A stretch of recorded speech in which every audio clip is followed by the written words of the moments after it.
Deere students, ಈಗ become fourth ಸೆಮ್ನ ಕನ್ನಡದಲ್ಲಿ ಎರಡಿದೆ. ಒಂದು ವಚನ ಸಂಚಯ, ಇನ್ನೊಂದು ಅನುವಾದ ಕಥಾ ಸಂಚಯ ಅಂತ. ಸೊ ಅನುವಾದ ಕಥಾ ಸಂಚಯವನ್ನು ಶೂಲಾಬಾಯ್ ಎಚ್ ಕಾಳಮಂದರ್ಗಿ ಅನ್ನೋರು ಸಂಪಾದನೆ ಮಾಡಿದ್ದಾರೆ, ಎಡಿಟಿಂಗ್ ಮಾಡಿದ್ದಾರೆ. ಸೊ ಇದು ಎಕ್ಸಾಮ್ ಅಂದರೆ ನಿಮ್ಮ ಪರೀಕ್ಷೆಗಾಗಿ ತುಂಬ ಸಂಕ್ಷಿಪ್ತವಾಗಿ ನೀವು ಪರೀಕ್ಷೆಗೆ ಹೋಗೋದಕ್ಕಿಂತ ಮುಂಚೆ ಒಂದೆರಡು ಬಾರಿ ಈ ರೆಕಾರ್ಡಿಂಗ್ ಕೇಳಿದರೆ ನೀವು ಇದಕ್ಕೆ ಪೂರಕವಾದ ಆನ್ಸರನ್ನು ಬರೆಯೋದಕ್ಕೆ ಎಲಿಜಿಬಲ್ ಆಗ್ತೀರಿ ಅಂತ ಅಂದ್ಕೊಂಡಿದ್ದೀನಿ. ಸೊ ಹಾಗಾಗಿ ಸಂಕ್ಷಿಪ್ತವಾಗಿ ಇದರಲ್ಲಿ 10 ಕಥೆಗಳಿದೆ. ನಾನಿಲ್ಲಿ 10 ಕಥೆಗಳನ್ನು ಹೇಳೋಕ್ಕೋಗಲ್ಲ. ಸೊ ಒಂದು 5 ಕಥೆಗಳಲ್ಲಿ ಲೇಖಕರು ಮತ್ತು ಆ ಕಥೆಯ ಸಾರಾಂಶವನ್ನು ಹೇಳ್ತೀನಿ. ಸೊ ನಿಮಗೆ ಆಪ್ಷನಲ್ ಐಚ್ಛಿಕ ಆಯ್ಕೆ ಇರೋದ್ರಿಂದ ಈ 5 ಕಥೆಗಳನ್ನು ಮತ್ತು 5 ಕಥೆಗಳ ಲೇಖಕರನ್ನು ಸರಿಯಾಗಿ ನೋಡಿಕೊಂಡ್ರೆ ನಿಮಗೆ ಅಷ್ಟರ ಮಟ್ಟಿಗೆ ನಿಮ್ಮ ಎಕ್ಸಾಮನ್ನು ನೀವು ಚೆನ್ನಾಗಿ ಬರಿಬೋದು. ಮೊದಲನೇದಾಗಿ ಅನುವಾದ ಸಂಚಯ ಅಂತಿರೋದ್ರಿಂದ ಅನುವಾದ ಅಂದರೆ ಏನು ಅನ್ನುವಂಥ ಪ್ರಶ್ನೆ ಬರುತ್ತೆ.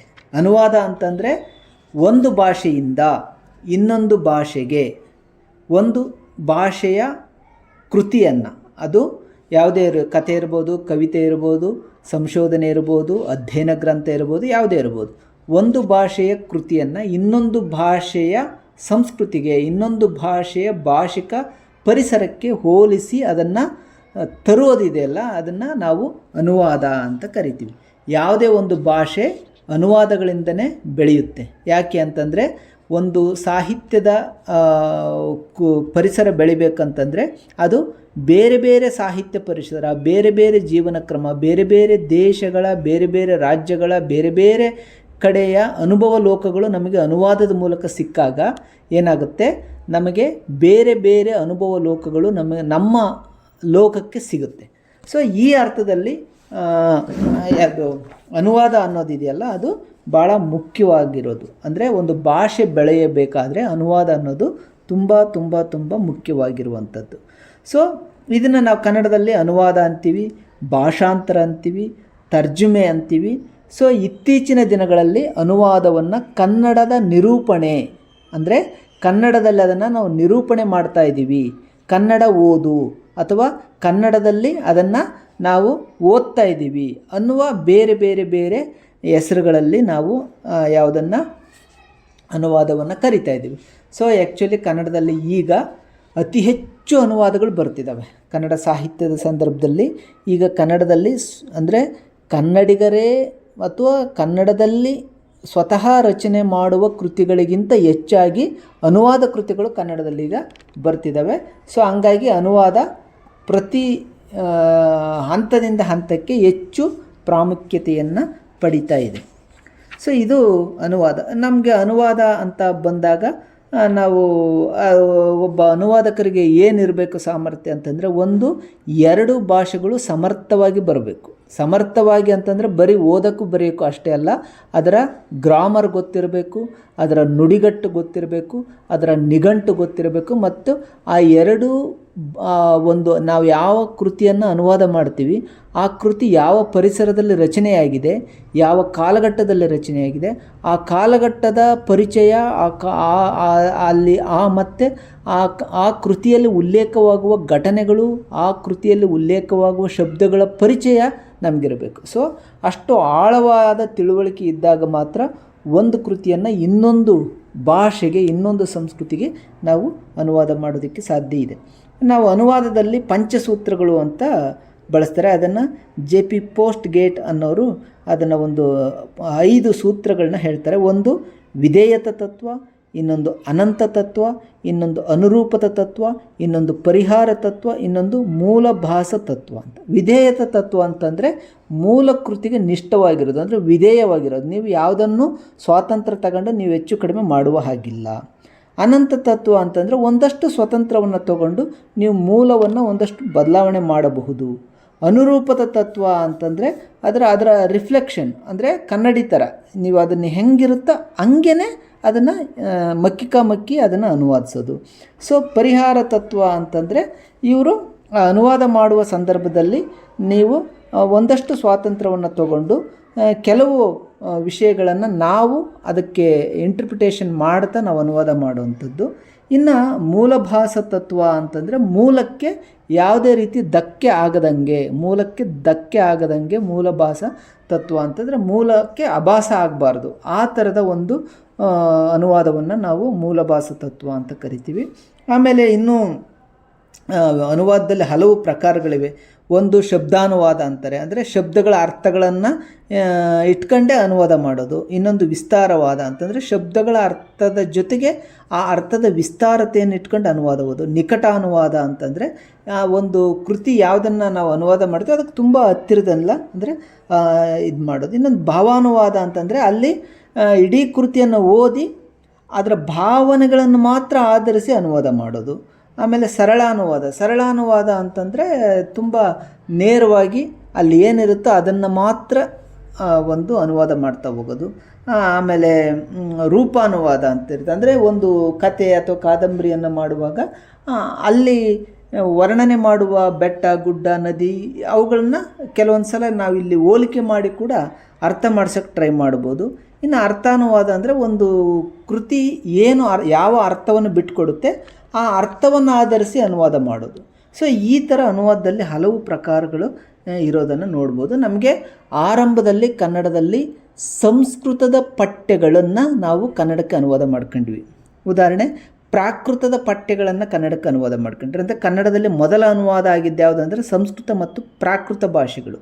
ಸೊ ಆನಂತರದ ಅನುವಾದದಲ್ಲಿ ನಾವು ಪ್ರಧಾನವಾಗಿ ಗುರುತಿಸೋದು ಇಂಗ್ಲೀಷ್ನಿಂದ.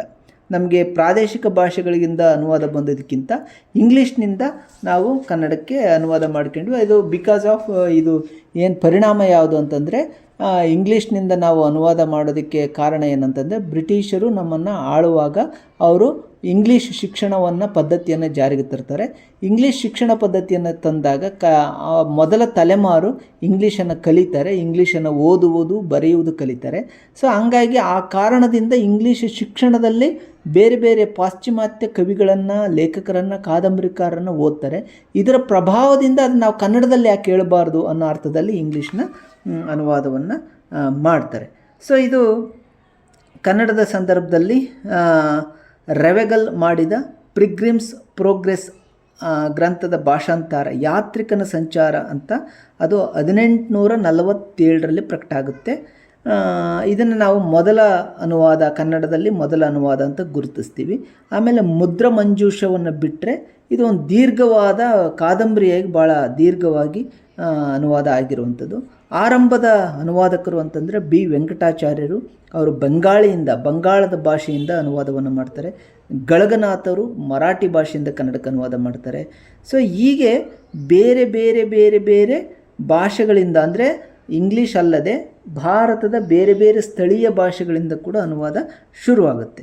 ಸೊ ಇದು ನಂತರ ನಾವು ಹಾಗೆ ನೋಡೋದಾದರೆ ಕನ್ನಡಕ್ಕೆ ಸಂಸ್ಕೃತದಿಂದ ಬಂದಿದ್ದಾವೆ, ಅನುವಾದ ಆಗಿದ್ದಾವೆ, ಪ್ರಾಕೃತದಿಂದ ಅನುವಾದ ಆಗಿದೆ, ಇಂಗ್ಲೀಷ್ನಿಂದ ಅನುವಾದ ಆಗಿದೆ, ಜರ್ಮನ್ ಭಾಷೆಯಿಂದ ಅನುವಾದ ಆಗಿದೆ, ರಷ್ಯನ್ ಭಾಷೆಯಿಂದ ಅನುವಾದ ಆಗಿದೆ, ಅಮೇರಿಕನ್ ಇಂಗ್ಲೀಷ್ನಿಂದ ಅನುವಾದ ಆಗಿದೆ, ಫ್ರೆಂಚ್ನಿಂದ ಅನುವಾದ ಆಗಿದೆ, ಮರಾಠಿ, ಮಲಯಾಳಂ, ತಮಿಳು, ಹಿಂದಿ, ಉರ್ದು, ಹೀಗೆ ಬಹುಭಾಷೆಗಳ ಅನುವಾದಗಳು ಕನ್ನಡಕ್ಕೆ ಬಂದಿವೆ. ಸೊ ಈ ನಿಟ್ಟಿನಲ್ಲಿ ಕನ್ನಡದ ಅನುವಾದ ಭಾಳ ತುಂಬ ಒಂದು ಶ್ರೀಮಂತ ಪರಂಪರೆಯನ್ನು ಒಳಗೊಂಡಿದೆ. ಇಷ್ಟು ನೀವು ಅನುವಾದ ಅಂದರೆ ಏನು, ಅನುವಾದ ಯಾವಾಗ ಶುರುವಾಯಿತು, ಕನ್ನಡದಲ್ಲಿ ಅನುವಾದಗೊಂಡಂತಹ ಚರಿತ್ರೆ ಏನು ಅಂತ ನೀವು ಕೇಳಿದರೆ, ಒಂದು ಟಿಪ್ಪಣಿಗಾಗಲಿ ಅಥವಾ ಒಂದು ಪ್ರಶ್ನೆಯಾಗಿ ಕೇಳಿದರೆ ಇಷ್ಟು ಪಾಯಿಂಟ್ಸನ್ನು ನೀವು ಬರೆದ್ರೆ ಸಾಕು. ಇನ್ನು ಎರಡನೇದಾಗಿ ನಿಮಗೆ ಕತೆಗಳಿದೆ. ಸೊ ಅದರಲ್ಲಿ ನಾನು ಈ ಆಡಿಯೋದಲ್ಲಿ 5 ಕತೆಗಳನ್ನು ಮಾತ್ರ ನಿಮ್ಮ ಎದುರಿಗೆ ಮಂಡಿಸ್ತೀನಿ. ಅಷ್ಟು ನಿಮಗೆ ಪರೀಕ್ಷೆಯ ಸಂದರ್ಭಕ್ಕೆ ಅಷ್ಟನ್ನು ನೋಡ್ಕೊಂಡ್ರೆ ಸಾಕು ಅನಿಸುತ್ತೆ. ಒಂದನೇದು ಅಣ್ಣ ತಂಗಿ ಅಂತ ಲಿಯೋ ಟಾಲ್ಸ್ಟಾಯ್ ಬರೆದಿರೋದು. ಎರಡನೇದು ಗುಮಾಸ್ತನ ಸಾವು ಅಂತ ಆ್ಯಂಟನ್ ಚಕಾಫ್ ಅನ್ನೋರು ಬರೆದಿರೋದು. ನ್ಯಾಯದ ಬಾಗಿಲಲ್ಲಿ ಅನ್ನೋದು ಫ್ರಾಂಜ್ ಕಾಫ್ಕಾ ಬರೆದಿರೋದು. ಅಧಿಕಾರದ ಚಿಂತೆ ಅನ್ನೋದು ಪ್ರೇಮಚಂದ್ ಅವರು ಬರೆದಿರೋವಂಥದ್ದು. ಅಮ್ಮ ಅನ್ನುವಂಥದ್ದು ವೈಕಂ ಮಹಮ್ಮದ್ ಬಶೀರ್ ಬರೆದಿರುವಂಥದ್ದು. ಸೊ ಈಗ ಒಂದೊಂದೇ ಕತೆಗಳನ್ನು ನೋಡೋಣ. ಮೊದಲನೇ ಕತೆ ಅಣ್ಣ ತಂಗಿ. ಇದನ್ನು ನಾನು ಕ್ಲಾಸಲ್ಲಿ ಕೂಡ ಇದನ್ನು ಮಾಡಿದ್ದೆ. ಕೆಲವರು ಇದ್ದರು, ಕೆಲವರು ಇರಲಿಲ್ಲ. ಸೊ ಇದರಲ್ಲಿ ಮುಖ್ಯವಾಗಿ ಏನಿದು ಇದು ಬರೆದವ್ರು ಯಾರು ಅಂತಂದರೆ ಕೌಂಟ್ ಲಿಯೋ ಟಾಲ್ಸ್ಟಾಯ್ ಅಂತ. ಇವರು ಯಾವ ದೇಶದವರು ಅಂತಂದರೆ ರಷ್ಯಾ ದೇಶದವರು. ಸಾಹಿತ್ಯ ಕ್ಷೇತ್ರದಲ್ಲಿ ಬಹಳ ದೊಡ್ಡ ಶ್ರೇಷ್ಠವಾದ ಬರಹಗಾರ ಇವರು. ಲಿಯೋ ಟಾಲ್ಸ್ಟಾಯ್ ಅಂದರೆ ಸಾಹಿತ್ಯ ಚರಿತ್ರೆ ಜಗತ್ತಿನ, ನಾನು ಹೇಳ್ತಿರೋದು ಕರ್ನಾಟಕ ಇಂಡಿಯಾ ಅಲ್ಲ, ಜಗತ್ತಿನ ಸಾಹಿತ್ಯ ಚರಿತ್ರೆಯಲ್ಲಿ ಲಿಯೋ ಟಾಲ್ಸ್ಟಾಯ್ ಅವರಿಗೆ ಬಹಳ ದೊಡ್ಡ ಹೆಸರಿದೆ. ಇವರು 9/9/1828 ಯಾಸ್ಕ್ಯಾ ಫೋಲಾನ್ ಅನ್ನುವಂಥ ಒಂದು ಹಳ್ಳಿಯಲ್ಲಿ ಜನಿಸ್ತಾರೆ. ಬಾಲ್ಯದಲ್ಲಿ ಸಾವು ನೋವುಗಳು ಬಗ್ಗೆ ಇವರು ಅನೇಕ ಚಿಂತನೆಗಳು ನಡೆಸ್ತಾರೆ. ಆಮೇಲೆ ಕಜಾನ್ ವಿಶ್ವವಿದ್ಯಾಲಯದಲ್ಲಿ ಅವರು ಕಾನೂನು ಅಭ್ಯಾಸ ಮಾಡ್ತಾರೆ. ಅದನ್ನು ಪೂರ್ಣಗೊಳಿಸೋಕ್ಕಾಗಲ್ಲ. ಇವರು ರಷ್ಯಾದ ಬಹಳ ಶ್ರೀಮಂತ ಮನೆತನದಲ್ಲಿ ಹುಟ್ಟಿದಂಥವ್ರು. ಇವರು ಆಸ್ತಿ ಪಾಲಾದಾಗ ಇವರು ಒಬ್ಬರಿಗೆ ಅಂದರೆ ಲಿಯೋ ಟಾಲ್ಸ್ಟಾಯ್ ಅವ್ರಿಗೆ 5,400 ಎಕರೆ ಹೊಲ ಬಂದಿತ್ತು ಮತ್ತು 330 ಜೀತದ ಆಳುಗಳು ಬಂದಿದ್ದರು ಅಂತ ನಮಗೆ ಗೊತ್ತಾಗುತ್ತೆ. ಅಂದರೆ ಇವರು ಎಷ್ಟರ ಮಟ್ಟಿಗೆ ದೊಡ್ಡ ಶ್ರೀಮಂತರಾಗಿದ್ದರು ಅನ್ನೋದು ಇದ್ರ ಮೇಲೆ ನಮಗೆ ಅರ್ಥ ಮಾಡ್ಕೋಬೋದು. ಸೊ ಇದರಿಂದಾಗಿ ಇಷ್ಟು ಅಪಾರ ಸಂಪತ್ತಿರೋದ್ರಿಂದ ಟಾಲ್ಸ್ಟಾಯ್ ಅವರು ಮೊದಲು ಭಾಳ ದುಶ್ಚಟಗಳಿಗೆ ಬಲಿಯಾಗ್ತಾರೆ. ಸೊ ಆನಂತರ ಅದೆಲ್ಲದರಿಂದ ಹೊರತುಪಡಿಸಿ ಅವರು ಸೋನ್ಯಾ ಅನ್ನುವಂಥ ಒಬ್ಬ ಹುಡುಗಿಯನ್ನು ಮದುವೆ ಆಗ್ತಾರೆ. ಆಮೇಲೆ ಅವರು ನಿಧಾನಕ್ಕೆ ಸಾಹಿತ್ಯ ಬರಹಕ್ಕೆ ಪ್ರವೇಶ ಮಾಡ್ತಾರೆ. ಸೊ ಈ ರೀತಿ ಸಾಹಿತ್ಯ ಲೋಕಕ್ಕೆ ಲಿಯೋ ಟಾಲ್ಸ್ಟಾಯ್ ಪ್ರವೇಶ ಮಾಡ್ತಾರೆ. ಅವ್ರು ಬಹಳ ಮುಖ್ಯವಾದಂಥ 2 ಕಾದಂಬರಿಗಳಂತಂದರೆ ಜಗತ್ಪ್ರಸಿದ್ಧವಾದ ಕಾದಂಬರಿಗಳು ಅಂತಂದರೆ ವಾರ್ ಆ್ಯಂಡ್ ಪೀಸ್ ಅಂತ, ಅದು 1863 ರಚನೆಯಾಗಿರುವಂಥದ್ದು. ಇನ್ನೊಂದು ಅನ್ನಾ ಕರೇನಿನಾ ಅಂತ 1877 ರಚನೆಯಾಗಿದೆ. ಇದನ್ನು ಬಿಟ್ಟಂತೆ ಟಾಲ್ಸ್ಟಾಯ್ ಅವರು ಅನೇಕ ಸಣ್ಣ ಕಥೆಗಳನ್ನು ವ್ಯಾಪಕವಾಗಿ ಬರೆದಿದ್ದಾರೆ ಮತ್ತು ಜಗತ್ತಿನಲ್ಲಿ ಅವ್ರಿಗೊಂದು ಒಳ್ಳೆಯ ಹೆಸರಿದೆ. ಸೊ ಇವರು 1910 ರೈಲು ನಿಲ್ದಾಣದಲ್ಲಿ 1910 ರೈಲು ನಿಲ್ದಾಣವೊಂದರಲ್ಲಿ ಅವರು ಕೊನೆಯುಸಿರೆಳ್ತಾರೆ.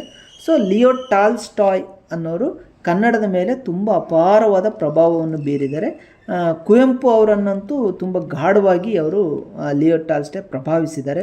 ಮತ್ತು ಕುವೆಂಪು ಅವರು ಬರೆದಂತಹ ಮಲಗಳಲ್ಲಿ ಮದುಮಗಳು ಮತ್ತು ಕಾನೂರು ಹೆಗ್ಗಡಿತಂತ ಏನು 2 ಕಾದಂಬರಿಗಳಿದ್ದಾವೆ, ಇವುಗಳು ಕೂಡ ಲಿಯೋ ಟಾಲ್ಸ್ಟಾಯ್ ಅವರ ಕಾದಂಬರಿಗಳ ಪ್ರಭಾವದಲ್ಲಿ ಬರೆದಿರೋದಾಗಿ ಅವರೇ ಒಂದು ಕಡೆ ಕುವೆಂಪು ಅವರು ಹೇಳ್ಕೊಳ್ತಾರೆ. ಹೀಗೆ ಕನ್ನಡದ ಕಥನ ಸಾಹಿತ್ಯದ ಮೇಲೆ, ಕನ್ನಡದ ಕಾದಂಬರಿಗಳ ಮೇಲೆ, ಕನ್ನಡದ ಕಥೆಗಳ ಮೇಲೆ ಲಿಯೋ ಟಾಲ್ಸ್ಟಾಯ್ ಪ್ರಭಾವವು ಭಾಳ ದಟ್ಟವಾಗಿದೆ.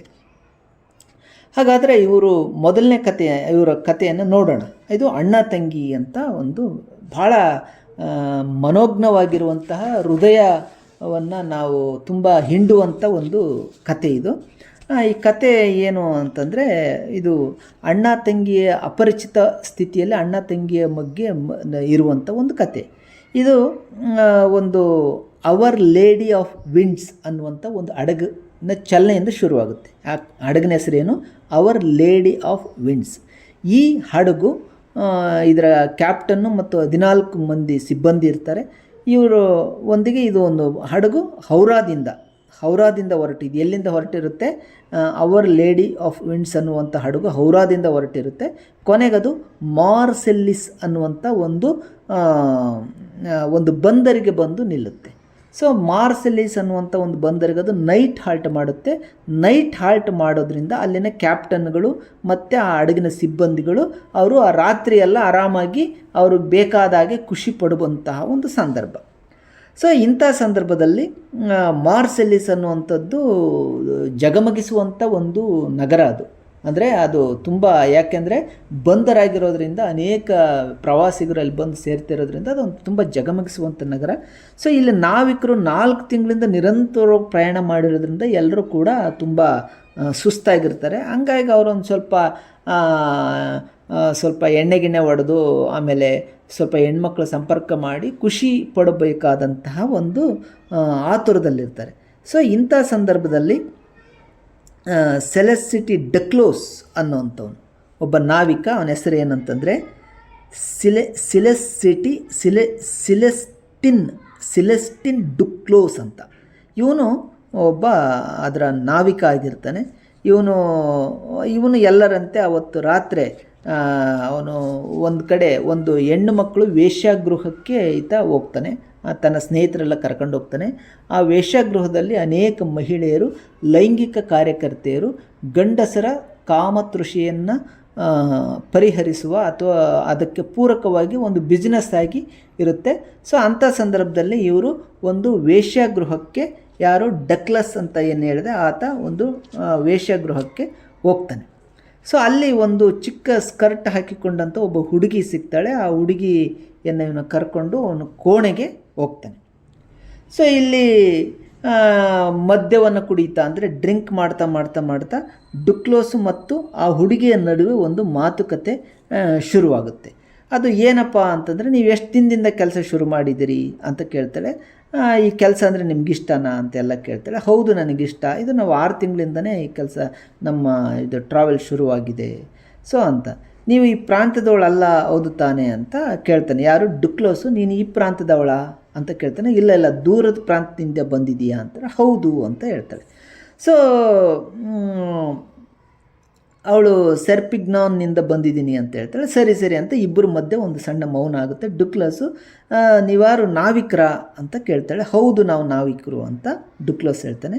ಸೊ ನೀವು ಯಾವ ಕಡೆ ಪ್ರಯಾಣ ಮಾಡ್ತಿದ್ದೀರಿ ಅಂತ ಕೇಳ್ತಾರೆ. ಪ್ರಯಾಣ ಮಾಡಿದ್ದೀನಿ ಎಲ್ಲ ಬಗೆಯ ದೇಶಗಳನ್ನು. ಯಾವ್ಯಾವ ಥರ ಎಲ್ಲೆಲ್ಲಿ ಹೋಗಿದ್ದೀರಿ ನೀವು, ಎಲ್ಲೆಲ್ಲೆಲ್ಲ ಪ್ರಯಾಣ ಮಾಡಿದರೆ? ನಾನು ತುಂಬ ದೇಶಗಳನ್ನೆಲ್ಲ ನೋಡಿದ್ದೀನಿ, ತುಂಬ ಕಡೆ ಪ್ರಯಾಣ ಮಾಡಿದ್ದೀನಿ ಅಂತ ಹೇಳ್ತಾನೆ.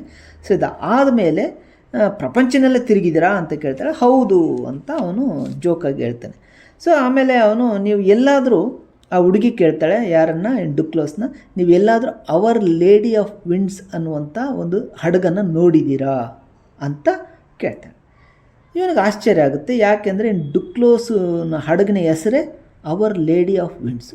ಇವನು ಅದನ್ನು ಆ ಹುಡುಗಿ ಹೆಸರಿಗೆ, ಆ ಹುಡುಗಿಗೆ ಆ ಎದುರು ಇವನು ತನ್ನ ಅದೇ ಹಡಗಿನಲ್ಲಿ ನಾನು ಅಂತ ಹೇಳಲ್ಲ, ತಿಳ್ಕೊಂಡು ಕುತೂಹಲದಿಂದ ಹೌದೌದು ನಾನು ಆ ಹಡಗನ್ನು ನೋಡಿದ್ದೀನಿ, ಕಳೆದ ವಾರ ನೋಡಿದ್ದೀನಿ ಅಂತ ಹೇಳ್ತಾನೆ. ಯಾಕಂದರೆ ಒಂದು ಸ್ವಲ್ಪ ನೋಡೋಣ ಅಂತ. ಸೊ ನಿಜನಾ ಅಂತ ಅವಳಿಗೆ ಖುಷಿ ಆಗುತ್ತೆ. ಹೌದಾ, ಹಂಗಾದ್ರೆ ಅದು ನೋಡಿದ್ದೀರಾ, ನೀವು ಸುಳ್ಳು ಹೇಳಿಲ್ಲ ತಾನೇ, ದೇವರಾಣೆ ನೋಡಿದ್ದೀರಾ ಅಂತೆಲ್ಲ ಕೇಳ್ತಾಳೆ. ಸಿಲೆಸಿನ್ ಡುಕ್ಲೋಸನ್ನು. ಆಮೇಲೆ ಇವಳು ಕೇಳ್ತಾಳೆ, ಎರಡನೇ ಪ್ರಶ್ನೆ ಕೇಳ್ತಾಳೆ, ಸಿಲೆಸ್ಟಿನ್ ಡುಕ್ಲೋಸ್ ಅನ್ನುವ ಹೆಸರಿನ ಒಬ್ಬ ವ್ಯಕ್ತಿಯನ್ನು ನೀವು ಭೇಟಿ ಮಾಡಿದ್ದೀರಾ ಅಂತ ಕೇಳ್ತಾಳೆ. ಅವನಿಗೆ ಆಶ್ಚರ್ಯ ಆಗೋಗ್ಬಿಡುತ್ತೆ. ಯಾಕೆಂದರೆ ಸಿಲೆಸ್ಟಿನ್ ಡುಕ್ಲೋಸ್ ಇವನೇನೆ. ಅವನಿಗೆ ಸ್ವಲ್ಪ ಭಯ, ಆತಂಕ ಎಲ್ಲ ಆಗುತ್ತೆ. ಈಗೇನಪ್ಪ ಈ ಹುಡುಗಿ ಅವರ್ ಲೇಡಿ ಅಂದರೆ ನನ್ನ ಹಡಗಿನ ಹೆಸರನ್ನು ಕೇಳಿದ್ಲು, ಕೊನೆಗೆ ನನ್ನ ಹೆಸರನ್ನು ಕೇಳಿಬಿಟ್ಲಲ್ಲ ಅಂತೇಳಿ ಇವನಿಗೆ ಒಂದು ಸ್ವಲ್ಪ ಗಾಬರಿಯಾಗಿ ಒಂದು ಸ್ವಲ್ಪ ತಕ್ಷಣ ಅವನು ಹೇಳಲ್ಲ. ಇದು ನನ್ನ ಹೆಸರು ಹೆಂಗೆ ಬಂತು ಇಲ್ಲಿ, ಈ ಹುಡುಗಿಗೆ ನನ್ನ ಹೆಸರು ಹೆಂಗೆ ಗೊತ್ತು, ಇದೇನು ಅಂತ ಅವನಿಗೊಂದು ಸ್ವಲ್ಪ ಆಶ್ಚರ್ಯ ಆಗುತ್ತೆ. ಆವಾಗ ಕೇಳ್ತಾಳೆ, ಅವನು ನಿಮಗೆ ಹೆಂಗೆ ಗೊತ್ತು ಅಂತ ಅವನು ತಡವರ್ಸ್ಕೊಂಡು ಕೇಳ್ತಾನೆ. ಇಲ್ಲ ಇಲ್ಲ ನನಗೆ ಗೊತ್ತಿಲ್ಲ, ನನ್ನ ಫ್ರೆಂಡಿಗೆ ಗೊತ್ತು, ನನ್ನ ಫ್ರೆಂಡಿಗೆ ಗೊತ್ತು. ಸೊ ಅವಳು ಕೇಳ್ತಾ ಇದ್ಲು, ಹಂಗಾಗಿ ನಾನು ನಿಮಗೆ ಗೊತ್ತು, ಅದಕ್ಕೆ ನಾನು ನಿಮಗೆ ಗೊತ್ತಿರ್ಬೋದಾ ಅಂತ ಕೇಳಿದೆ ಅಂತ ಹೇಳ್ತಾರೆ. ಸೊ ಹಂಗಾದ್ರೆ ಅವ್ಳಿಗೇನಾದರೂ ಹೇಳ್ಬೇಕಾ ಅಂತ ಕೇಳ್ತೇನೆ ನಾನು. ಆಮೇಲೆ ಇಲ್ಲ ಇಲ್ಲ ನಾನು ಸಿಲೆಸಿನ್ ಡುಕ್ಲೋಸ್ನನ್ನು ನೋಡಿದ್ದೀನಿ ಅಂತ ಹೇಳಬೇಕು ಅಂತ ಅವಳಿಗೆ ಹೇಳ್ತಾಳೆ. ಅಂದರೆ ಅವ್ರು ನೋಡಿದವರೊಬ್ಬರು ಸಿಕ್ಕಿದ್ದಾರೆ ಅಂತ ನಾನು ಹೇಳ್ತೀನಿ ಅಂತ. ಆಮೇಲೆ ಅವರು ಲೇಡೀಸ್ ವಿಂಗಿ ಅವಾಗ ಹಾಕಿ ಮತ್ತೆ ಒಂದು ಪ್ರಶ್ನೆ ಕೇಳ್ತಾರೆ, ಅವರ್ ಲೇಡಿ ಆಫ್ ವಿಂಡ್ಸ್ ಈಗ ಎಲ್ಲೋಗಿದೆ ಅಂತ ಕೇಳ್ತಾಳೆ. ಅವನು ಎಲ್ಲಿಗ, ಮಾರ್ಸೆಲ್ಲಿಸ್ ಅಂತ. ನಿಜನ ಅಂತ ಸಂತಸದಿಂದ ಕೇಳ್ತಾಳೆ. ಹೌದು ನಿಜವೇ ಅಂತ ಕೇಳ್ತಾನೆ. ಡುಕ್ಲೋಸ್ ನಿಮಗೆ ಗೊತ್ತಾ ಅಂತ ಕೇಳ್ತಾಳೆ. ಮೊದಲೇ ಹೇಳಿದ್ನಲ್ಲ ಅವ್ನು ಗೊತ್ತು ಅಂತ. ಅಂದರೆ ಇವನೇನು ಹೇಳಿದ್ರೆ, ನಾನೇ ಡುಕ್ಲೋಸ್ ಅಂತ ಹೇಳಿರಲ್ಲ, ಅವ್ನು ಡುಕ್ಲೋಸನ್ನು ನನಗೆ ಗೊತ್ತು ಅಂತ ಹೇಳ್ತಾನೆ. ಅವ್ನು ಹೇಳ್ತಾನೆ ಅವ್ನು ಗೊತ್ತು. ಅವನ ಹತ್ರ ಏನು ಕೆಲಸ ಅಂತ ಇವನು ಡುಕ್ಲೋಸ್ ಕೇಳ್ತಾನೆ. ಆವಾಗ ನೀವು ನನ್ನ ಭೇಟಿ ಮಾಡಿದರೆ ಹೇಳಿ, ಬೇಡ ಹೇಳ್ದೇ ಇದ್ರೇ ಒಳ್ಳೆಯದು ಅಂತ ಹೇಳ್ತಾನೆ. ಅವನಿಗೆ ಸ್ವಲ್ಪ ಡೌಟ್ ಬರುತ್ತೆ, ಏನು ಹೇಳ್ಬೇಕು ಹೇಳ್ರಿ, ಯಾಕೆ ಅವ್ನಿಗೆ ಹೇಳ್ದೇ ಇದ್ರು ಒಳ್ಳೆಯದು ಅಂತ ಯಾಕೆ ಕೇಳಿದ್ರಿ ಅಂತ. ಸೊ ಉತ್ತರ ಹೇಳಿದರೆ ಅವನು ಕಾಲ ಮೇಲಿಂದ ಹಿಡಿದು ಒಂದು ಸ್ವಲ್ಪ ಇದು ಮಾಡ್ತಾನೆ. ಇದ್ಯಾಕೆ ಕುಡಿಬೇಕು, ಗ್ಲಾಸನ್ನು ಅವಳಿಂದ ತೆಗೆದುಕೊಳ್ಳುತ್ತಾನೆ ಡುಕ್ಲೋಸು. ಆಲ್ಕೋಹಾಲ್ನ ಅವಳು ಒಂದು ಸ್ವಲ್ಪ ಕುಡಿದು ಸ್ವಲ್ಪ ಮಾತುಕತೆ ಮತ್ತೆ ಮಾಡ್ತಾಳೆ. ನನ್ನನ್ನು ನೋಡಿದೆ ಅಂತ ಆತನಿಗೆ ಹೇಳೋದಿಲ್ಲ ತಾನೇ, ನನ್ನಿಂದ ಕೇಳಿದೆ ಅಂತ ಕೂಡ ಅಂತ ಹೇಳ್ತಾಳೆ. ಅಂದರೆ ನೀನು ಡುಕ್ಲೋಸ್ ನನಗೆ ಗೊತ್ತು ಅಂತ ಹೇಳ್ದಲ್ಲ, ಅಕಸ್ಮಾತ್ ಡುಕ್ಲೋಸ್ ಸಿಕ್ಕರೆ ಹಿಂಗೆ ಒಬ್ಬ ಹುಡುಗಿ ನಿನ್ನ ಬಗ್ಗೆ ಕೇಳಿದ್ಲು ಅಂತ ಹೇಳ್ಬಾರ್ದು ನೀನು ಅಂತ ಹೇಳ್ತಾನೆ. ಸರಿ ಅವನು ಹೇಳೋದಿಲ್ಲ ಅಂತ ಹೇಳ್ತಾಳೆ. ದೇವ್ರ ಮೇಲೆ ಪ್ರಮಾಣ ಮಾಡಿ ಅಂತ ಇಲ್ಲ ಅಂತ ಹೇಳ್ತಾಳೆ. ಹಾಗಾದರೆ ಆತನಿಗೆ ಹೇಳಿ, ಆತನಿಗೆ ಒಂದು ವಿಷಯ ನೀವು ತಿಳಿಸ್ಬೇಕು. ಏನು ಅದು ಅಂತಂದರೆ, ಆತನ ತಾಯಿ ಮತ್ತು ತಂದೆ ಮತ್ತು ತಮ್ಮ ಎಲ್ಲರೂ ಸತ್ತೋದ್ರು ಅಂತ ಹೇಳ್ರಿ ಅಂತ ಹೇಳ್ತಾರೆ. ಅಂದರೆ ನೀವು ಡುಕ್ಲೋಸ್ ಅಕಸ್ಮಾತ್ ನಿಮಗೆ ಸಿಕ್ಕರೆ ಅವನಿಗೆ ನೀವು ಏನು ಹೇಳಬೇಕು ಅಂತಂದರೆ ಆತನ ತಾಯಿ, ತಂದೆ, ತಮ್ಮ ಎಲ್ಲರೂ ಸತ್ತೋದ್ರು, ಒಂದೇ ತಿಂಗಳೊಳಗೆ ಅವರೆಲ್ಲ ಕಾಯಿಲೆಯಿಂದ ತೀರೋದ್ರು ಅಂತ ಹೇಳು ಅಂತ ಹೇಳ್ತಾಳೆ. ಡುಕ್ಲೋಸ್ಗೆ ಹೃದಯ ಹೊಡೆದಂಗಾಗುತ್ತೆ. ಯಾಕಂದರೆ ಅವನೇ ಡುಕ್ಲೋಸು. ಇಷ್ಟು ನನ್ನ ತಂದೆ ತನ್ನ ಎದುರಿಗೇನೆ ತಾಯಿ, ತಂದೆ, ತಮ್ಮ ಸತ್ತೋದ್ರು ಅಂತ ಒಂದು ಹುಡುಗಿ ಹೇಳುವಾಗ ಅವನಿಗೆ ದುಃಖ ಆಗುತ್ತೆ. ತುಂಬ ಹೊತ್ತು ಮೌನವಾಗಿರ್ತಾನೆ. ಅದು ಅವನಿಗೆ ಹೆಂಗೆ ರೆಸ್ಪಾಂಡ್ ಮಾಡೋಕ್ಕೆ ಗೊತ್ತಲ್ಲ. ಇದೆಲ್ಲ ನಿನಗೆ ಹೆಂಗೆ ಗೊತ್ತು ಅಂತ ಅವನು ಕೇಳ್ತಾನೆ ಡುಕ್ಲೋಸ್. ನಿಜವಾಗ್ಲೂ ಗೊತ್ತು, ಯಾರು ಹೇಳಿದ್ರು ನಿನಗೆ ಅಂತ ಕೇಳ್ತಾನೆ. ತನ್ನ ಕೈಗಳನ್ನು ಡುಕ್ಲೋಸ್ನ ಕುತ್ತಿಗೆ ಸುತ್ತ ಬಳಸ್ಕೊಂಡು ನೇರವಾಗಿ ಅವನ ಕಣ್ಣೊಳಗೆ ಕಣ್ಣಿಟ್ಟು ಹೇಳ್ತಾಳೆ, ದೇವರ ಮೇಲೆ ಪ್ರಮಾಣ ಮಾಡಿ ಈ ಸೀಕ್ರೆಟ್ ಯಾರಿಗೂ ಹೇಳಲ್ಲ ಅಂತ ಹೇಳ್ತಾಳೆ. ನೀವು ದೇವರಾಣೆ ಮಾಡಿ ಹೇಳ್ರಿ, ಈ ಸೀಕ್ರೆಟ್ನ ನಾನು ಯಾರಿಗೂ ಹೇಳಲ್ಲ ಅಂತಂದ್ರೆ ಮಾತ್ರ ಹೇಳ್ತೀನಿ. ಇಲ್ಲ ಹೇಳು, ದೇವರ ಮೇಲೆ ಪ್ರಮಾಣ ಮಾಡಿ ಹೇಳ್ತೀನಿ ಅಂತ ಹೇಳ್ತಾಳೆ. ಆವಾಗ ಹೇಳ್ತಾಳೆ, ದೇವ್ರ ಮೇಲೆ ಪ್ರಮಾಣ ಮಾಡಿ ಹೇಳ್ತಿದ್ದೀನಿ, ನಾನು ಅವನ ತಂಗಿ ಅಂತ ಹೇಳ್ತಾಳೆ. ಅಂದರೆ ಏನಾಯ್ತು ಇಲ್ಲಿ, ಯಾರು ಯಾವ ಹುಡುಗಿಯನ್ನು, ವೇಶ್ಯೆಯನ್ನು ಅವನು ಆರಿಸ್ಕೊಂಡಿದ್ನೋ ಅವಳು ಯಾರಾಗಿದ್ಲು ಅಂದರೆ ನೇರವಾಗಿ ಡುಕ್ಲೋಸ್ನ ತಂಗಿ ಆಗಿದ್ಲು. ಅವನು ಪ್ರಾನ್ಕೋಸ್ವ ಅಂತ ಉದ್ವೇಗದಿಂದ ಕೇಳ್ತಾನೆ. ಅವ್ರ ಊರ ಹೆಸರು ಹೇಳ್ತಾನೆ. ರೆಪ್ಪೆ ಬೆಳೆದ ಡುಕ್ಲೋಸ್ ಕಡೆ ನೋಡುತ್ತಾ ಅತಿ ಕಷ್ಟದಿಂದ ಹೇಳಿದ್ರು, ನೀನಾ ಸೆಲೆಸ್ಟಿನ್ ಅಂತ ಕೇಳ್ತಾನೆ. ಅಂದರೆ ನೀನೇನಾ ಡಿಕ್ಲೋಸ್ ಅಂತ ಕೇಳ್ತಾಳೆ. ಅವರಿಬ್ಬರ ಭಾವಗಳು ಹೆಂಗಾಗುತ್ತೆ ಅಂತಂದರೆ ಒಂದು ಕ್ಷಣ ಇಬ್ಬರು ಆಶ್ಚರ್ಯಚಕಿತ ಆಗಿಬಿಡ್ತಾರೆ. ಯಾಕೆ ಅಂತಂದರೆ ಅವರಿಬ್ಬರು ಅಣ್ಣ ತಂಗಿ ಆಗಿರ್ತಾರೆ. ಸೊ ಇದು ಅವನಿಗೆ ತುಂಬ ದುಃಖ ಆಗುತ್ತೆ. ಅವನು ತುಂಬ ಇದಾಗ್ತಾನೆ. ಅಯ್ಯೋ, ಯಾಕೆ ನೀನು ಇಂಥ ಸ್ಥಿತಿಯಲ್ಲಿ ಹಿಂಗೆ ಯಾಕೆ ಬಂದೆ, ಇಲ್ಲಿಗೆ ವೇಶ್ಯಾವಾಟಿಕೆಗೆ ಯಾಕೆ ಬಂದೆ ಅಂತ ಕೇಳಿದಾಗ ಅವಳು ತಂಗಿ ತುಂಬ ಕಣ್ಣೀರಾಗ್ತಾ ಹೇಳ್ತಾಳೆ, ಹೌದು, ಹಿಂಗೆ ಅಪ್ಪನಿಗೆ ಇದು ಏನು ತುಂಬ ಆರೋಗ್ಯ ಕೆಟ್ಟೋಗ್ಬಿಟ್ಟಿರುತ್ತೆ. ಅವರ ಆರೋಗ್ಯ ಕೆಟ್ಟೋದಾಗ ನನಗೆ ಒಂದು ಸ್ವಲ್ಪನೂ ಹಣ ಇರಲಿಲ್ಲ. ಅದಕ್ಕೋಸ್ಕರ ನಾನು ಬೇರೆ ಕಡೆ ದುಡಿಯೋಕ್ಕೆ ಹೋದೆ. ಮತ್ತು ಅವರು ನನಗೆ ಮೋಸ ಮಾಡಿದರು. ಮೋಸ ಮಾಡಿ ನನ್ನನ್ನು ಇಂಥ ಕಡೆ ಬಂದು ಬಿಟ್ಟೋದ್ರು. ಕೊನೆಗೆ ನಾನು ಅವ್ರಿಗೆ ಸರಿಯಾದ ಆರೋಗ್ಯ ಚಿಕಿತ್ಸೆ ಕೊಡೋಕ್ಕಾಗದೆ ಅವರು ಏನೋ ತೀರೋದ್ರು ಅನ್ನೋದನ್ನು ಅವಳು ತುಂಬ ದುಃಖದಿಂದ ಹೇಳ್ತಾಳೆ. ಸೊ ಈ ದುಃಖದಿಂದ ಹೇಳಿದಾಗ ಡುಕ್ಲೋಸು ಭಾಳ ನಿರಾಸೆ ಆಗ್ತಾನೆ, ಭಾಳ ಅವನಿಗೆ ಇದಾಗುತ್ತೆ. ಮತ್ತು ಅವನ ಸ್ನೇಹಿತರೆಲ್ಲ ಬಂದಾಗ ಅವನು ಇವಳು ನನ್ನ ತಂಗಿ ಅಂತ ಅವನ ಸ್ನೇಹಿತರಿಗೆಲ್ಲ ಪರಿಚಯ ಮಾಡ್ತಾನೆ. ಆಗ ಅವಳು ಹೇಳ್ತಾಳೆ, ಪ್ರತಿ ವೇಶ್ಯಾಗೃಹದಲ್ಲಿ ಇರುವ ಹೆಣ್ಣು ಯಾರದೋ ಒಬ್ಬರ ತಂಗಿಯಾಗಿರ್ತಾಳೆ ಅಂತ ಹೇಳ್ತಾಳೆ. ಸೊ ಇದು ಈ ಕಥೆಯಲ್ಲಿ ಬರುವಂತಹ ಒಂದು ಸಾರಾಂಶ. ಸೊ ಈ ಕತೆ ಏನು ಹೇಳುತ್ತೆ ಅಂತಂದರೆ, ವೇಶ್ಯಗೃಹಕ್ಕೆ ವೇಶ್ಯರಾಗಿ ಹೋಗುವಂಥ ಯಾವುದೇ ಹೆಣ್ಣು ಮಕ್ಕಳು ಕೂಡ ಅವರು ಯಾರು ಇಷ್ಟದಿಂದನೋ ಅಥವಾ ತುಂಬ ಬದುಕನ್ನು ಎಂಜಾಯ್ ಮಾಡಬೇಕಂತ ಯಾರೂ ಬಂದಿರಲ್ಲ. ಎಲ್ಲರೂ ಅವ್ರ ಹಿಂದೆ ಒಂದೊಂದು ದಾರುಣವಾದ ದುಃಖದ ಕಥೆ ಇರುತ್ತೆ ಅನ್ನೋದನ್ನು ಲಿಯೋ ಟಾಲ್ಸ್ಟಾಯ್ ಭಾಳ ಒಂಥರ ಗುಟ್ಟಾಗಿ ಮತ್ತು ಒಂಥರ ಗೌಪ್ಯವಾಗಿ ಈ ಕಥೆಯನ್ನು ನಮ್ಮ ಮುಂದೆ ಮಂಡಿಸ್ತಾರೆ. ಇದರಲ್ಲಿ ಮಾನವ ಸಂಬಂಧಗಳು, ಮಾನವ ಬದುಕು ಹೆಂಗೆ ಡೋಲಾಯಮಾನವಾಗಿರುತ್ತೆ, ಮನುಷ್ಯನ ಬದುಕು ಹೆಂಗೆ ಅಸ್ಥಿರವಾಗಿರುತ್ತೆ. ಈಗ ನೋಡಿ, ಇದಕ್ಕಿದ್ದಂಗೆ ಅವರು ಡುಕ್ಲೋಸ್ ಮತ್ತು ಹುಡುಗಿ ಅವರು ತಂದೆ, ತಾಯಿ, ಅಣ್ಣ ಅವನನ್ನು ಕೂಡ ಕಳ್ಕೊಳ್ಳುವಂಥ ಒಂದು ಸ್ಥಿತಿಯನ್ನು ಇದು ವಿವರಿಸ್ತಾರೆ. ಇದು ರಷ್ಯನ್ ಕಥೆ ಆಗಿರೋದ್ರಿಂದ ರಷ್ಯಾದಲ್ಲಿ ಸಮುದ್ರದ ಪಯಣ ಮತ್ತು ಸಮುದ್ರದ ಓಡಾಟ ಸಹಜವಾಗಿರೋದ್ರಿಂದ ಆ ಪ್ರದೇಶದಲ್ಲಿ ಈ ಥರದ ನದಿ, ಆಮೇಲೆ ಏನು ಹಡಗು ಮತ್ತು ಹಡಗುನ ಬಂದರುಗಳು, ಈ ಪರಿಸರದಲ್ಲಿ ಈ ಕತೆ ಹುಟ್ಟಿರೋದ್ರಿಂದ ಇಲ್ಲಿನ ಪರಿಸರವನ್ನು ಈ ಕತೆ ನಮಗೆ ವಿವರಿಸುತ್ತೆ. ಇದರಲ್ಲಿ ಅಕಸ್ಮಾತ್ ಲಿಯೋ ಟಾಲ್ಸ್ಟಾಯ್ನ ಅಣ್ಣ ತಂಗಿ ಕಥೆಯನ್ನು ವಿಶ್ಲೇಷಣೆ ಮಾಡಿ ಅಂತಂದರೆ ನೀವು ಇದನ್ನು ಇಷ್ಟು ವಿಷಯಗಳನ್ನು ಬರಿಬೇಕಾಗುತ್ತೆ. ಎರಡನೇ ಕತೆ ಗುಮಾಸ್ತನ ಸಾವು, ಆ್ಯಂಟನ್ ಚೆಖಾಫ್ ಅಂತ. ಆ್ಯಂಟನ್ ಚೆಖಾಫ್ ಅನ್ನುವಂತಹ ಒಬ್ಬ ಲೇಖಕನ ಒಂದು ಕತೆ ಯಾವುದು ಅಂತಂದರೆ ಅದು ಗುಮಾಸ್ತನ ಸಾವು ಅಂತ. ಸೊ ಲಿಯೋ ಟಾಲ್ಸ್ಟಾಯ್ ಹೆಂಗೆ ರಷ್ಯಾದ ಲೇಖಕನೋ, ಆ್ಯಂಟನ್ ಚೆಖಾಫ್ ಕೂಡ ರಷ್ಯಾದ ಒಬ್ಬ ಲೇಖಕ. ಆತ ತುಂಬ ಅಪೂರ್ವವಾದ ಕತೆಗಾರ. ಆತನ ಪೂರ್ಣ ಹೆಸರು ಆ್ಯಂಟನ್ ಪವ್ಲೋವಿಚ್ ಚೆಖೋವ್ ಅಂತ. ಈತ 29 ಜನವರಿ 1860ರಲ್ಲಿ ರಷ್ಯಾದ ಸೀ ಆಫ್ ಅಚೇವ್ನ ಬಂದರಿನ ಪಟ್ಟಣದಲ್ಲಿ ತನ್ಗ್ರೋವ್ ಎನ್ನುವಂಥ ಒಂದು ಹಳ್ಳಿಯಲ್ಲಿ ಜನಿಸ್ತಾನೆ. ಈತ ಕತೆಗಾರ ಮಾತ್ರ ಅಲ್ಲ, ನಾಟಕಕಾರ ಕೂಡ. ಮತ್ತು ಇವನ ತಂದೆ ಪಾವೆಲ್ ಯುಗೋವಿರಿಚ್ ಅನ್ನುವಂಥ, ತಾಯಿ ಚೆಕೋವ್ ಅನ್ನುವಂಥವಳು, ತಾಯಿ ಎವಿಗೆನಿಯಾ ಅನ್ನುವಂಥ ಒಬ್ಬ ತಾಯಿ. ಇವಳು ಅದ್ಭುತವಾದ ಜನಪದ ಕಥೆಗಳನ್ನು ಹೇಳ್ತಾ ಇರ್ತಾಳೆ. ಚೆಕೋವ್ ಸ್ಕೂಲ್ ಫಾರ್ ಗ್ರೀಕ್ ಬಾಯ್ಸ್ ಅನ್ನುವಂಥ ಒಂದು ಶಾಲೆಯಲ್ಲಿ ಓದ್ತಾನೆ. ಹೀಗೆ ಆತನ ಇದು ಮುಂದುವರಿಯುತ್ತೆ. ಸೊ ಹಿಂಗೆ ಶಿಕ್ಷಣ ಪಡೆದುಕೊಂಡಂಥ ಚೆಕೋವ್ ಅವನು ಸಮಕಾಲೀನ ಅಂದರೆ ರಷ್ಯಾದ ಬೀದಿ ಬರಹಗಾರ ಆಗಿ ರೂಪುಗೊಳ್ತಾನೆ. ರಷ್ಯಾದ ಸಣ್ಣ ಸಣ್ಣ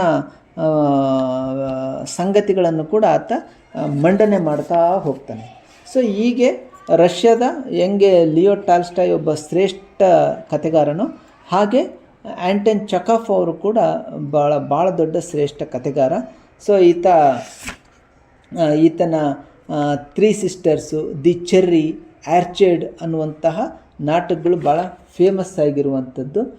ಆಮೇಲೆ ದಿ ಶೂಟಿಂಗ್ ಪಾರ್ಟಿ, ಆಮೇಲೆ ದಿ ಫ್ರಾಂಕ್ ದಿ ಟೇಲ್ಸ್ ಅನ್ನುವಂಥದ್ದು, ಮ್ಯಾಟ್ಲಿ ಸ್ಟೋರೀಸು, ಹಿಂದಿ ಟ್ವಲೈಟ್ ಅನ್ನುವಂಥದ್ದು. ಸೊ ಈ ಥರದ್ದು ತುಂಬ ಕಥೆಗಳು ಮತ್ತು ಕಾದಂಬರಿಗಳು ಪ್ರಕಟ ಆಗಿವೆ. ಸೊ ಇಡೀ ಜಗತ್ತಿನಾದ್ಯಂತ ಆ್ಯಂಟನ್ ಚೆಖಾವ್ನ ಕಥೆಗಳು ಪ್ರಚಾರ ಆಗಿವೆ, ಅಂದರೆ ಅನುವಾದ ಆಗಿದ್ದಾವೆ. ಸೊ ಇಲ್ಲಿ ಕನ್ನಡದಲ್ಲೂ ಕೂಡ ಆ್ಯಂಟನ್ ಚೆಖಾವ್ನ ಹಲವು ಕಥೆಗಳು ಅನುವಾದ ಆಗಿದ್ದಾವೆ. ಸೊ ಇಲ್ಲಿ ಇವರ ಕಥೆಯ ಸಾರಾಂಶ ಏನು ಅಂತಂದರೆ ಯಾವುದು, ಗುಮಾಸ್ತನ ಸಾವು ಅಂತ. ಗುಮಾಸ್ತನ ಸಾವು ಅನ್ನುವಂಥದ್ದು ಒಂದು ಭಾಳ ಸರಳವಾದ ಭಾಳ ಸಣ್ಣ ಕಥೆ. ಇದು ಇಲ್ಲಿ ಬರೋದು ಮುಖ್ಯವಾಗಿ ಒಂದು 3 ಪಾತ್ರಗಳು ಮಾತ್ರ ಬರುತ್ತೆ. ಮನುಷ್ಯನ ಸಂದಿಗ್ಧತೆ, ಮನುಷ್ಯನ ಅಸಹಾಯಕತೆಗಳು ಹೆಂಗೆ ವರ್ಕ್ ಆಗುತ್ತೆ ಅನ್ನೋದನ್ನು ಈ ಒಂದು ಕತೆ ಹೇಳುತ್ತೆ. ಇದು ಒಂದಿನ ಸಂಜೆ, ಈ ಕಥೆಯ ಮುಖ್ಯ ಸಾರ ಏನು ಅಂತಂದರೆ, ಒಂದಿನ ಸಂಜೆ ಸಿನಿಮಾ ಥಿಯೇಟ್ರ್ನಲ್ಲಿ ಬಾಲ್ಕನಿಯಲ್ಲಿ 2ನೇ ಸಾಲಿನಲ್ಲಿ ಗುಮಾಸ್ತ ಇವಾನ್ ದಿತ್ರಿವಿಚ್ ಚೆಕೋವ್ ಅಂತ, ಇವಾನ್ ದಿತ್ರಿವಿಚ್ ಚೆಕೋವ್ ಅನ್ನುವಂಥ ಒಬ್ಬ ಗುಮಾಸ್ತ ಅವನು ಸಿನಿಮಾ ನೋಡ್ತಾ ಇದ್ದಾನೆ. ಸಿನಿಮಾ ನೋಡ್ತಾ ಇರೋವಂಥ ಸಂದರ್ಭದಲ್ಲಿ ಅವನು ಆಕಸ್ಮಿಕವಾಗಿ ಅವನಿಗೆ ಇದು ಬಂದುಬಿಡುತ್ತೆ, ಆಕ್ಷಿ ಅಂತ. ಅಂದರೆ ಅವನು ಆಕಳಿಸ್ತಾನೆ, ಅಂದರೆ ಆಕ್ಷಿ ಅಂತಂದು ಅವನು ಸೀನ್ತಾನೆ ತಕ್ಷಣವೇ ಸೀನುವಾಗ ಒಂದು ದೊಡ್ಡ ಸೌಂಡ್ ಮಾಡ್ತಾನೆ. ಅವನು ಸೀನೋದನ್ನು ಅವನ ಅಕ್ಕಪಕ್ಕ ಮುಂದೆ ಹಿಂದೆ ಕೂತ್ಕೊಂಡಿರೋಂಥ ಸಿನಿಮಾ ನೋಡ್ತಿದ್ದಂಥವ್ರು ನನ್ನ ನೋಡ್ತಾರೆ. ಇವನಿಗೊಂಥರ ಒಂದು ಸ್ವಲ್ಪ ಅವಮಾನ ಆದಂಗೆ ಆಗ್ಬಿಡುತ್ತೆ, ಎಲ್ಲರೂ ನಾನು ನೋಡ್ತಿರ್ದಾರಲ್ಲ ಅಂತ. ಸೊ ಇವನು ಹಂಗೆ ಸೀನಿದಾಗ, ಇವನು ಸೀನಿದ ಕಾರಣಕ್ಕೆ ಸ್ವಲ್ಪ ಅವನ ಮೂಗಿನಿಂದ ಮತ್ತು ಇದರಿಂದ ನೀರಿನ ಅಂಶ ಹೋಗಿ ಮುಂದೆ ಕೂತಿರೋರಿಗೆಲ್ಲ ಸ್ವಲ್ಪ ತಗುಲಿರುತ್ತೆ.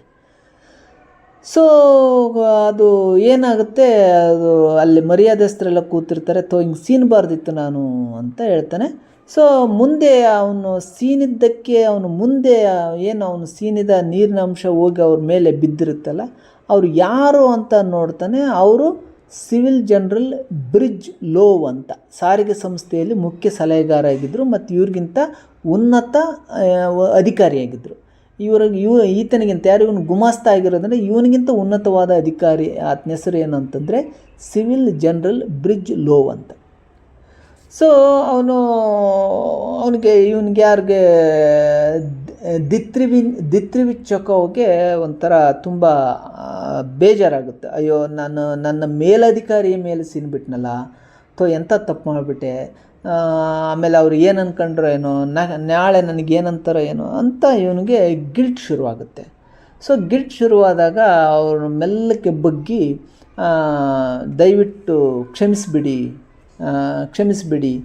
ನಾನು ಕೆಂಬಾರ್ದಿತ್ತು, ನಾನು ಸೀನಿದ್ದಕ್ಕೆ ನಿಮ್ಮ ಮೈ ಮೇಲೆಲ್ಲ ನನ್ನ ಇದು ಬಿದ್ದೋಗ್ಬಿಡ್ತು, ದಯವಿಟ್ಟು ಕ್ಷಮಿಸಿ ಅಂತ ಯಾರು ಇವನು ದಿತ್ರಿವಿಚ್ ಚೆಕೋವ್ ಯಾರಿಗೆ ಕೇಳ್ತಾನೆ, ಬ್ರಿಜ್ ಲೋವ್ ಅನ್ನುವ ಅಧಿಕಾರಿಗೆ ಕೇಳ್ತಾನೆ. ಸೊ ಅವರು ಕ್ಷಮೆ ಕೇಳಿದಾಗ ಸರಿ ಪರವಾಗಿಲ್ಲ ಬಿಡಪ್ಪ, ಪರವಾಗಿಲ್ಲ ಅಂತಾನೆ. ಸೊ ಆವಾಗ ಇವನು ನೆಕ್ಸ್ಟ್ ಮತ್ತೆ ದಯವಿಟ್ಟು ನನ್ನನ್ನು ಕ್ಷಮಿಸಿ, ನಿಮ್ಮ ಮೇಲೆ ಸೀನ್ಬೇಕಂತ ನಾನು ಅಂದ್ಕೊಂಡಿರಲಿಲ್ಲ ಅಂತ ಇನ್ನೊಂದು ಸಲ ಕೇಳ್ತಾನೆ. ಸೊ ಆಯ್ತು ಬಿಡಪ್ಪ, ನಾನು ಸಾಕು ನಿಲ್ಲಿಸ್ತೀಯಾ, ನನ್ನ ಸಿನಿಮಾ ನೋಡೋಕೆ ಬಿಡು ದಯವಿಟ್ಟು ಅಂತ ಕೇಳ್ತಾನೆ. ಇವನಿಗೆ ದಿಕ್ಕು ತೋಚಲ್ಲ, ಇವ್ನು ಡಿಸ್ಟರ್ಬ್ ಆಗಿಬಿಡ್ತಾನೆ. ಅಯ್ಯೋ ನಾನು ಅವ್ರಿಗೆ ಅವ್ರ ಮನಸ್ಸಿಗೆ ನೋವು ಮಾಡಿದೆ, ಅವ್ರು ಏನು ಅಂದ್ಕೊಂಡ್ರು, ತಪ್ಪು ಮಾಡಿಬಿಟ್ಟೆ, ಹಂಗೆ ಹಿಂಗೆ ಅಂತ ಇವನು ಒಬ್ಬನೇ ಕೊರಗೋದಕ್ಕೆ ಶುರು ಮಾಡ್ತಾನೆ. ಆಮೇಲೆ ಸರ್ ತಾವು ದೊಡ್ಡವರು, ಇಂತಹ ತಮ್ಮ ಮೇಲೆ ನಾನು ಸೀನಿದ್ದೀನಿ, ನಾನು ದಯವಿಟ್ಟು ಕ್ಷಮಿಸಿಬಿಡಿ, ತಮಗೆ ಗೊತ್ತು ಏನು ಬೇಕಂತ ಸೀನ್ಲಿಲ್ಲ ಅಂತ ಮತ್ತೊಂದು ಸಲ ಹೇಳ್ತಾನೆ. ಸರಿ ಆ ವಿಷಯ ಇಲ್ಲಿಗೆ ನಿಲ್ಲಿಸ್ಬಿಡು, ನಾನು ಯಾವಾಗಲೂ ಮರ್ತೋದೆ ಅಂತ ಇವನಿಗೆ ಒಂಥರ ಅಸಹ್ಯಕ್ಕೆ ಸಿಟ್ಟು ಬರುತ್ತೆ. ಬಿಡಪ್ಪ ಮಾರಾಯ ಸಾಕು, ಎಷ್ಟು ಸಲ ಅಂತ ಕ್ಷಮೆ ಕೇಳ್ತೀಯ, ನಾನು ಆಗಲೇ ಮರ್ತು ಬಿಟ್ಟಿದ್ದೀನಿ, ದಯವಿಟ್ಟು ಬಿಟ್ಟಾಕಿಬಿಡು ಇದನ್ನು, ನಾನು ಮತ್ತೆ ಅದನ್ನ ವಿಷಯ ಎತ್ತಬೇಡ ಅಂತ ಯಾರೋ ಬ್ರಿಡ್ಜ್ ಲೋ ಅವ್ರಿಗೆ ಚೆಕ್ಕವ್ಗೆ ಹೇಳ್ತಾನೆ. ಆವಾಗ ಮರ್ತೇನಂತ ನಾನು ಅದು ಇವನಿಗೇನು ಹೇಳ್ದು, ಇಲ್ಲ ಸರ್ ನೀವು ಮರ್ತೀನಂತ ಹೇಳ್ತಿದ್ದೀರಿ, ಆದರೂ ನೀವು ನಮಗೆ ನನ್ನ ಮೇಲೆ ಯಾಕೋ ಕೋಪ ಇದ್ದಂಗಿದೆ, ಮತ್ತು ನೀವು ದಯವಿಟ್ಟು ನಾನು ನಿಮಗೆ ಸೀನಿದ್ದು ನಾನು ಬೇಕಂತಲೇ ಸೀನಲಿಲ್ಲ, ನಾನು ತುಂಬ ತಪ್ಪು ಮಾಡಿಬಿಟ್ಟೆ, ಕ್ಷಮಿಸಿ ಅಂತ ಮತ್ತೊಂದು ಸಲ ಕೇಳ್ತಾನೆ. ಅವ್ರಿಗೆ ಭಾಳ ಬೇಜಾರಾಗಿ ಹೋಗ ಮಾರಾಯ, ನನಗೆ ಯಾಕೆ ಹಗಲಾಗಲ ಪದೇ ನನ್ನ ತಲೆ ತಿಂತೀಯ ಅಂತ ಅನ್ನುವಂಥ ಸಿಟ್ಟನ್ನು ಮಾಡ್ಕೊತಾರೆ. ಇದಾದ ಮೇಲೆ ಸಿನಿಮಾದ ಇದೆಲ್ಲ ಘಟನೆ ಆದಮೇಲೆ ಅವ್ನು ಮನೆಗೆ ಬರ್ತಾನೆ. ಮನೆಗೆ ಬಂದಾಗ ಹೆಂಡ್ತಿಗೆ ಹೇಳಿದಾಗ ಅವನು, ಓ ನಿಮ್ಮ ಆಫೀಸರ, ಹಂಗೆ ಆಗಬಾರ್ದಿತ್ತು, ಹೋಗಲಿ ಬಿಡು, ನೀನು ಹೆಂಗೋ ನೀನು ಹಿಂದೆನೇ ಅವ್ರನ್ನ ಕ್ಷಮೆ ಕೇಳಿರೋದ್ರಿಂದ ಅವರೂ ಕ್ಷಮಿಸಿದ್ದೀನಿ ಅಂತ ಹೇಳಿದಾರಲ್ಲ, ಮತ್ತೆ ಯಾಕೆ ಅದ್ರ ಬಗ್ಗೆ ಯೋಚನೆ ಮಾಡ್ತೀಯ, ಬಿಡು ಹೋಗಲಿ ಅಂತ ಅವಳು ಪಾಪ ಹೇಳ್ತಾಳೆ. ಅಕಸ್ಮಾತ್ ಅವ್ರಿಗೆ ತುಂಬ ದೊಡ್ಡ ಮನುಷ್ಯರಾಗಿದ್ದರೆ ನೀನೇನಿಲ್ಲ, ನೀನು ಹೋಗಿ ಇನ್ನೊಂದು ಸಲ ಅವ್ರ ಮನೆಗೆ ಹೋಗಿ ಒಂದು ಸಲ ಕ್ಷಮೆ ಕೇಳಿಬಿಡು ಅಂತ ಹೇಳ್ತಾಳೆ. ಅದಕ್ಕೆ ಅಲ್ವಾ ಕ್ಷಮಾಪಣೆ ಕೇಳಬೇಕಂತ. ನಾನು ಆಮೇಲೆ ಇವನು ಏನು ಹೇಳ್ತಾನೆ, ಆಯಿತು ನಾನು ಅದಕ್ಕೋಸ್ಕರ ತುಂಬ ಟ್ರೈ ಮಾಡಿದೆ, ಅವ್ರು ನನ್ನ ಕ್ಷಮಿಸ್ತೀನಿ ಅಂತ ಹೇಳ್ತಾರೆ, ಆದರೆ ಕ್ಷಮಿಸೋ ಥರ ನನಗೆ ಕಾಣ್ತಿಲ್ಲ ಅಂತ. ಆಮೇಲೆ ಏನು ಮಾಡ್ತಾನೆ, ಅಂದರೆ ನೆಕ್ಸ್ಟ್ ಡೇ ಇವನೇನು ಮಾಡ್ತಾನೆ, ಚೆಕ್ಕವ್ ನೀಟಾಗಿ ಶೇವಿಂಗ್ ಮಾಡ್ಕೊಂಡು ಹೊಸ ಬಟ್ಟೆ ಹಾಕ್ಕೊಂಡು ಮತ್ತೆ ಬ್ರಿಜ್ಲೋ ಅವ್ರ ಮನೆಗೆ ಹೋಗ್ತಾನೆ. ಬ್ರಿಜ್ಲೋ ಅವ್ರನ್ನ ಭೇಟಿ ಮಾಡೋಕ್ಕಂತ ಹೋಗ್ತಾನೆ. ಅಲ್ಲಿ ಬ್ರಿಜ್ಲೋ ಅವರು ಆಫೀಸಲ್ಲಿರ್ತಾರೆ, ಅವ್ರನ್ನ ಭೇಟಿ ಮಾಡೋಕ್ಕೆ ತುಂಬ ಜನ ಬಂದಿರ್ತಾರೆ. ಸೊ ಅದೇ ಅವರೆಲ್ಲರೂ ಆಗೋವರೆಗೂ ಇವನು ಕಾದ್ಕೊಂಡು ಕೂತ್ಕೊಂಡು ಅದೆಲ್ಲ ಆದಮೇಲೆ ಕೊನೆಗೆ ಇವನು ಹೋಗ್ತಾನೆ. ಹೋಗಿ ಅವ್ರಿಗೆ ಹೇಳ್ತಾನೆ, ಹೋಗಿ ಮತ್ತೆ ಅವನು ಕೇಳ್ತಾನೆ, ಸರ್ ನಿನ್ನೆ ರಾತ್ರಿ ತಮಗೆ ನೆನಪಿದ್ದೇ ಇರುತ್ತೆ ಅಂತ ಪ್ರಾರಂಭಿಸ್ತಾನೆ. ನಾನು ತಮ್ಮ ಮೇಲೆ ಆಗ ಸೀನ್ ಬಿಡಬಾರ್ದಿತ್ತು, ಅನಿರೀಕ್ಷಿತವಾಗಿ ನಡೆದು ಹೋಗಿತ್ತು, ದಯವಿಟ್ಟು ಕ್ಷಮೆ ಕೊಡಿ. ಅವನಿಗೆ ಏನಪ್ಪ ಬಡಬಡಿಕೆ ಅಂತ ಅವನು ಮತ್ತೆ ಇದು ಮಾಡ್ತಾನೆ. ನನ್ನ ಮಾತು ಕೇಳ್ತಾ ಇಲ್ವ ನಿನಗೆ, ದಯವಿಟ್ಟು ನಾನು ನಿನ್ನನ್ನು ಕ್ಷಮಿಸಿದ್ದೀನಿ, ಇನ್ನೊಂದು ಸಲ ಈ ವಿಷಯವನ್ನು ತರಬೇಡ, ದಯವಿಟ್ಟು ಹೋಗು ಅಂತ ಅವನು ಹೇಳಕ್ಕೆ ಟ್ರೈ ಮಾಡ್ತಾನೆ. ಆದರೆ ಇವನು ಮತ್ತೆ ಬಿಡಲ್ಲ, ಮತ್ತೆ ಇನ್ನೊಂದು ಸಲ ಕೇಳ್ತಾನೆ. ಅವನಿಗೆ ಭಾಳ ಸಿಟ್ಟು ಬಂದು ಅಂದರೆ ಅವನಿಗೆ ಎಷ್ಟು ಸಿಟ್ಟು ಬಂದುಬಿಡುತ್ತೆ ಅಂತಂದರೆ ಇವ್ನು ಮೊದಲು ಹೊರಗಾಕ್ರಿ ಇವನ್ನ ಅಂತ, ತೊಲಗಾಚಿ ಇಲ್ಲಿಂದ ಅಂತ ಅವರು ತುಂಬ ಅದ್ರಾಗ ಬೈದುಬಿಡ್ತಾರೆ. ಸೊ ಚೆಕ್ಕವು ತುಂಬ ಭಯದಿಂದ ಒಂಥರ ಕುಗ್ಗಿ ಹೋಗಿ ಅವನು ಬರ್ತಾನೆ. ಅಯ್ಯೋ ನನಗೆ ಇವರು ಕೊನೆಗೂ ಕ್ಷಮಿಸಲಿಲ್ಲಲ್ಲ, ನಾನು ಸಿಟ್ಟಿನಿಂದ ಬೈದು ಕಳಿಸ್ಬಿಟ್ರು, ಇವ್ರು ನಾನು ಕ್ಷಮಿಸಲೇ ಇಲ್ಲ ಅಂತ ಇವ್ನಿಗೆ ಅದೇ ಗಿಲ್ಟಲ್ಲಿ ಬರ್ತಾನೆ. ಅದು ಗಿಲ್ಟ್ ಅವ್ನಿಗೆ ಎಷ್ಟು ಮನಸ್ಸಿಗೆ ಎಷ್ಟು ಹಚ್ಕೊಂಡಿರ್ತಾನೆ, ಎಷ್ಟು ಗಿಲ್ಟ್ ಅವನನ್ನು ಕಾಡ್ತಿರುತ್ತೆ ಅಂತಂದರೆ ಅವನು ಮಾನಸಿಕವಾಗಿ ದೈಹಿಕವಾಗಿ ಕುಗ್ಗಿ ಹೋಗ್ಬಿಡ್ತಾನೆ, ಅವನ ಆರೋಗ್ಯ ಕೂಡ ಕ್ಷೀಣಿಸ್ಬಿಡುತ್ತೆ. ಸೊ ಇಂಥ ಸಂದರ್ಭದಲ್ಲಿ ಅವನು ತೊಲಗಾಚೆ ಅಂದ್ಬಿಟ್ನಲ್ಲ, ಗೆಟ್ಔಟ್ ಅಂದ್ಬಿಟ್ನಲ್ಲ ಅಂತ ಅದೇ ಚಿಂತೆಯಲ್ಲಿ ಬಂದು ಮನೆಯಲ್ಲಿ ಅವನು ಹೆಂಡ್ತಿ ಜೊತೆಗೂ ಸರಿಯಾಗಿ ಮಾತಾಡದೆ ರಾತ್ರಿ ಅವನು ಅದೇ ಚಿಂತೆಯಲ್ಲಿ ಮಲಗ್ಕೊಳ್ತಾನೆ. ಅದೇ ಚಿಂತೆಯಲ್ಲಿ ಮಲಗ್ಕೊಂಡು ಅವನು ಕೊನೆ ಉಸಿರೆಳಿತಾನೆ, ಅಂದರೆ ತನ್ನ ಜೀವವನ್ನು ಬಿಡ್ತಾನೆ. ಸೊ ಇದು ಒಂದು ಸಣ್ಣ ಕತೆ. ಇದು ಅಂದರೆ ಒಂದು ಸೀನಿದ ಕಾರಣಕ್ಕೆ ಅದನ್ನು ಕ್ಷಮೆ ಕೇಳೋದಕ್ಕೆ ಅಂತ ಹೋದಾಗ ಒಬ್ಬ ವ್ಯಕ್ತಿಯ ಮನಸ್ಸಲ್ಲಿ ಎಷ್ಟು ಗಿಲ್ಟ್ ಕಾಡುತ್ತೆ ಅಂತ. ಅಂದರೆ ಒಂದೊಂದು ಸಲ ಏನಾಗುತ್ತೆ, ನಾವು ಯಾವುದನ್ನಾದರೂ ಅತಿರೇಕ ಮಾಡಿದರೆ, ಅತಿಯಾಗಿ ನಾವು ಅದನ್ನು ಲಂಬಿಸಿದರೆ ಅದರಿಂದ ನಮಗೆ ತೊಂದರೆ ಆಗುತ್ತೆ ಅನ್ನೋದಕ್ಕೆ ಇದು ಒಂದು. ಅಂದರೆ ಈಗ ಉದಾಹರಣೆ, ಅವನು ಸಿನಿಮಾ ಟಾಕೀಸಲ್ಲಿ ಸೀನಿದ ತಕ್ಷಣ ಏನು ಕೇಳಿದ್ನಲ್ಲ, ಕ್ಷಮಿಸಿ ಆಯಿತು ಬಿಡಿ ಸಾರಿ ಓಕೆ ಅಂತ ಹೇಳಿದ್ರು ಅವರು. ಅಷ್ಟಕ್ಕೆ ಬಿಟ್ಬಿಟ್ಟು ಅವನು ತನ್ನ ಲೈಫನ್ನು ಜೀವನವನ್ನು ಬೇರೆ ಅದನ್ನು ಮರೆತು ಬಿಟ್ಟಿದ್ರೆ ಇದು ಎಲ್ಲ ಥರದ ಘಟನೆಗಳ ಹಾಗೆ ಅದು ಜೀವನದಲ್ಲಿ ಮರೆತು ಹೋಗ್ಬಿಡ್ತಿತ್ತು. ಆದರೆ ಇವನು ಅದನ್ನು ಮರೆಯಲ್ಲ, ಅದನ್ನು ಮತ್ತೆ ಕೆದಕ್ಯಂತ ಹೋಗಿ ತನ್ನನ್ನು ತಾನೇ ಏನು ಮಾಡ್ಕೊತಾನೆ ಅಂತಂದರೆ ಒಂಥರ ರೋಗಿಷ್ಟನ ಥರ ಆಗಿಬಿಡ್ತಾನೆ. ಸೊ ಕೊನೆಗೆ ಅವನ ಅಧಿಕಾರಿಗೆ ಸಿಟ್ಟು ಯಾಕೆ ಅಷ್ಟು ಸಿಟ್ಟು ಬರುತ್ತಂದರೆ ಇವನು ಏನಪ್ಪ ಅದನ್ನು ಮತ್ತೆ ಮತ್ತೆ ಮತ್ತೆ ಮತ್ತೆ ಕೇಳಿ ಕೇಳಿ ಕೇಳಿ ಕೇಳಿ ನನ್ನ ತಲೆ ಕೆಡಿಸ್ತಿದ್ದಾನಲ್ಲ, ಇವನು ನನಗೆ ಒಳ್ಳೆ ಗಂಟು ಬಿದ್ದುಬಿಟ್ನಲ್ಲ ಅಂತ ಇವನು ಆ ಸೀನಿದ್ದಕ್ಕಿಂತ ಇವನು ಮತ್ತೆ ಮತ್ತೆ ಮತ್ತೆ ಅವನನ್ನು ಕೇಳಿದ್ದೇ ದೊಡ್ಡ ಹಿಂಸೆ ಆಗೋಗ್ಬಿಡುತ್ತೆ. ಸೊ ಆ ಹಿಂಸೆ ಆಗಿರೋದ್ರಿಂದ ಆತ ತೊಲಗಾಚೆ, ನೀನು ಇನ್ನೊಂದು ಸಲ ನಾನು ನೋಡಬೇಡ, ನೀನು ವಾಪಸ್ ನೀವು ಹೋಗ್ಬಿಡು ಅಂತ ಬೈತಾನೆ. ಸೊ ಆ ಬೈಗಳು ಏನಾಗುತ್ತೆ, ಆ ತಿರಸ್ಕಾರ ಏನಾಗುತ್ತೆ, ಇವನನ್ನು ಕುಗ್ಗಿಸುತ್ತೆ. ಅಯ್ಯೋ ಇವರು ನನ್ನ ಪ್ರೀತಿಯಿಂದ, ಕೊನೆಗೆ ಅವರು ಅಷ್ಟು ಮಾಡ್ಬೋದಿತ್ತು, ಕುಂದಿರಿಸ್ಕೊಂಡು ಪ್ರೀತಿಯಿಂದ ನಾನು ಕ್ಷಮಿಸಿದ್ದೀನಪ್ಪ ಅಂತ ನಿಧಾನಕ್ಕೆ ಹೇಳಿದ್ರೂ ಇವನು ಸಮಸ್ಯೆ ಬಗೆಹರಿತಿತ್ತೇನೋ. ಆದರೆ ಅವರು ಯಾವಾಗ ತೊಲಗಾಚೆ ಅಂತಂದರೆ ಇವನು ಮಾನಸಿಕವಾಗಿ ಜರ್ಜರಿತನಾಗ್ತಾನೆ, ಮಾನಸಿಕವಾಗಿ ಕುಂದು ಹೋಗ್ತಾನೆ.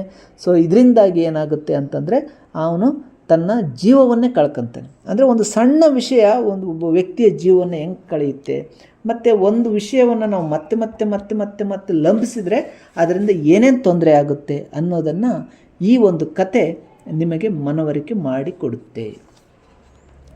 ಇನ್ನು ಮೂರನೇ ಕತೆ ನ್ಯಾಯದ ಬಾಗಿಲಲ್ಲಿ ಅಂತ. ನ್ಯಾಯದ ಬಾಗಿಲಲ್ಲಿ ಅನ್ನುವಂಥ ಮೂರನೇ ಕತೆ. ಈ ಕಥೆಯನ್ನು ಬರೆದವನು ಫ್ರಾಂಜ್ ಕಾಫ್ಕಾ ಅಂತ. ಫ್ರಾಂಜ್ ಕಾಫ್ಕಾ ಇವನು ಕೂಡ ಹೆಂಗೆ ಲಿಯೋ ಟಾಲ್ಸ್ಟಾಯಿ ಆಮೇಲೆ ಯಾರು ಆ್ಯಂಟನ್ ಚೆಖವ್ನ ಥರನೇ ಫ್ರಾಂಜ್ ಕಾಫ್ಕಾ ಕೂಡ ಜಗತ್ ಪ್ರಸಿದ್ಧಿಯಾದಂತಹ ಒಬ್ಬ ಕಾದಂಬರಿಕಾರ, ಒಬ್ಬ ಕಥೆಗಾರ. ಈತ ಇಸ್ಟ್ರೋ ಹಂಗೇರಿಯನ್, ಅಂದರೆ ಹಂಗೇರಿ ಅನ್ನುವಂಥ ಒಂದು ದೇಶದ ಇದ್ದಂಥವನು.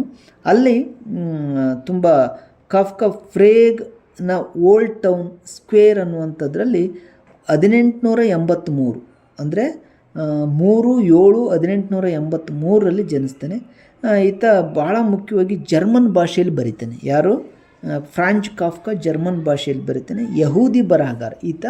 ಯಹೂದಿ ಹೆಂಗೆ ಇಲ್ಲಿ ನಾವು ಸಮುದಾಯ ಅಂತ ಕರಿತೀವಿ, ಬೇರೆ ಬೇರೆ ಧರ್ಮಗಳು ಜಾತಿಗಳಂತ ಕರಿತೀವಿ, ಹಾಗೆ ಹಂಗೇರಿಯಲ್ಲಿ ಈತ ಯಹೂದಿ ಸಮುದಾಯಕ್ಕೆ ಸೇರಿದವನು. ಇವನು ಆಧುನಿಕ ಸಾಹಿತ್ಯದಲ್ಲಿ ವಿಶೇಷವಾಗಿ ಇವನು ಅಸ್ತಿತ್ವವಾದದ ಕುರಿತು ಬರೀತಾನೆ. ಅದನ್ನು ದ ಮೆಟಾಫಾರ್ಫಸಿಸ್ ಅಂತ ಕರೀತಾರೆ. ಅಂದರೆ ದಿ ಟ್ರಯಲ್. ಈತಂದು ಮೆಟಾಫಾರ್ಫಸಿಸ್ ಅನ್ನುವಂಥದ್ದು, ಮೆಟಮಾಫಾರ್ಫೋರ್ಸಿಸ್ ಅನ್ನುವಂಥದ್ದು ಇದು ಭಾಳ ಮುಖ್ಯವಾದಂತಹ ಒಂದು ಕಾನ್ಸೆಪ್ಟ್. ಇದು ಏನು ಕಾನ್ಸೆಪ್ಟ್ ಅಂತಂದರೆ, ಮನುಷ್ಯ ಒಂದು ಸಲ ಇದಕ್ಕಿದ್ದಂಗೆ ಮಲಗಿರ್ತಾನೆ.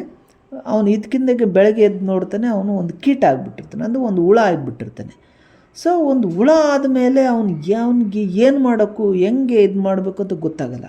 ಸೊ ಇಂಥ ಒಂದು ಸಂದಿಗ್ಧತೆಯನ್ನು, ಇಂಥ ಒಂದು ಅಂದರೆ ಒಬ್ಬ ರೂಪಾಂತರ, ಒಬ್ಬ ಮನುಷ್ಯ ಇದಕ್ಕಿದ್ದಂಗೆ ಒಂದು ಹುಳನೋ ಇನ್ನೊಂದು ಪ್ರಾಣಿ ಆಗಿಬಿಟ್ರೆ ಅವನ ಜೀವನ ಹೆಂಗಿರುತ್ತೆ, ಮತ್ತು ಅವನ ಆಲೋಚನೆ ಹೆಂಗಿರುತ್ತೆ, ಅವನು ಹೆಂಗೆ ಯೋಚನೆ ಮಾಡ್ತಾನೆ ಅನ್ನೋದನ್ನು ಈ ಮೆಟಾಫಾರ್ಸಿಸ್ ಅನ್ನುವಂಥ ಒಂದು ಕಾನ್ಸೆಪ್ಟಲ್ಲಿ ಕಾದಂಬರಿ ಬರ್ತಾನೆ. ಇದು ಇಡೀ ಜಗತ್ತಿನಾದ್ಯಂತ ತುಂಬ ಫೇಮಸ್ ಆಗಿಬಿಡುತ್ತೆ.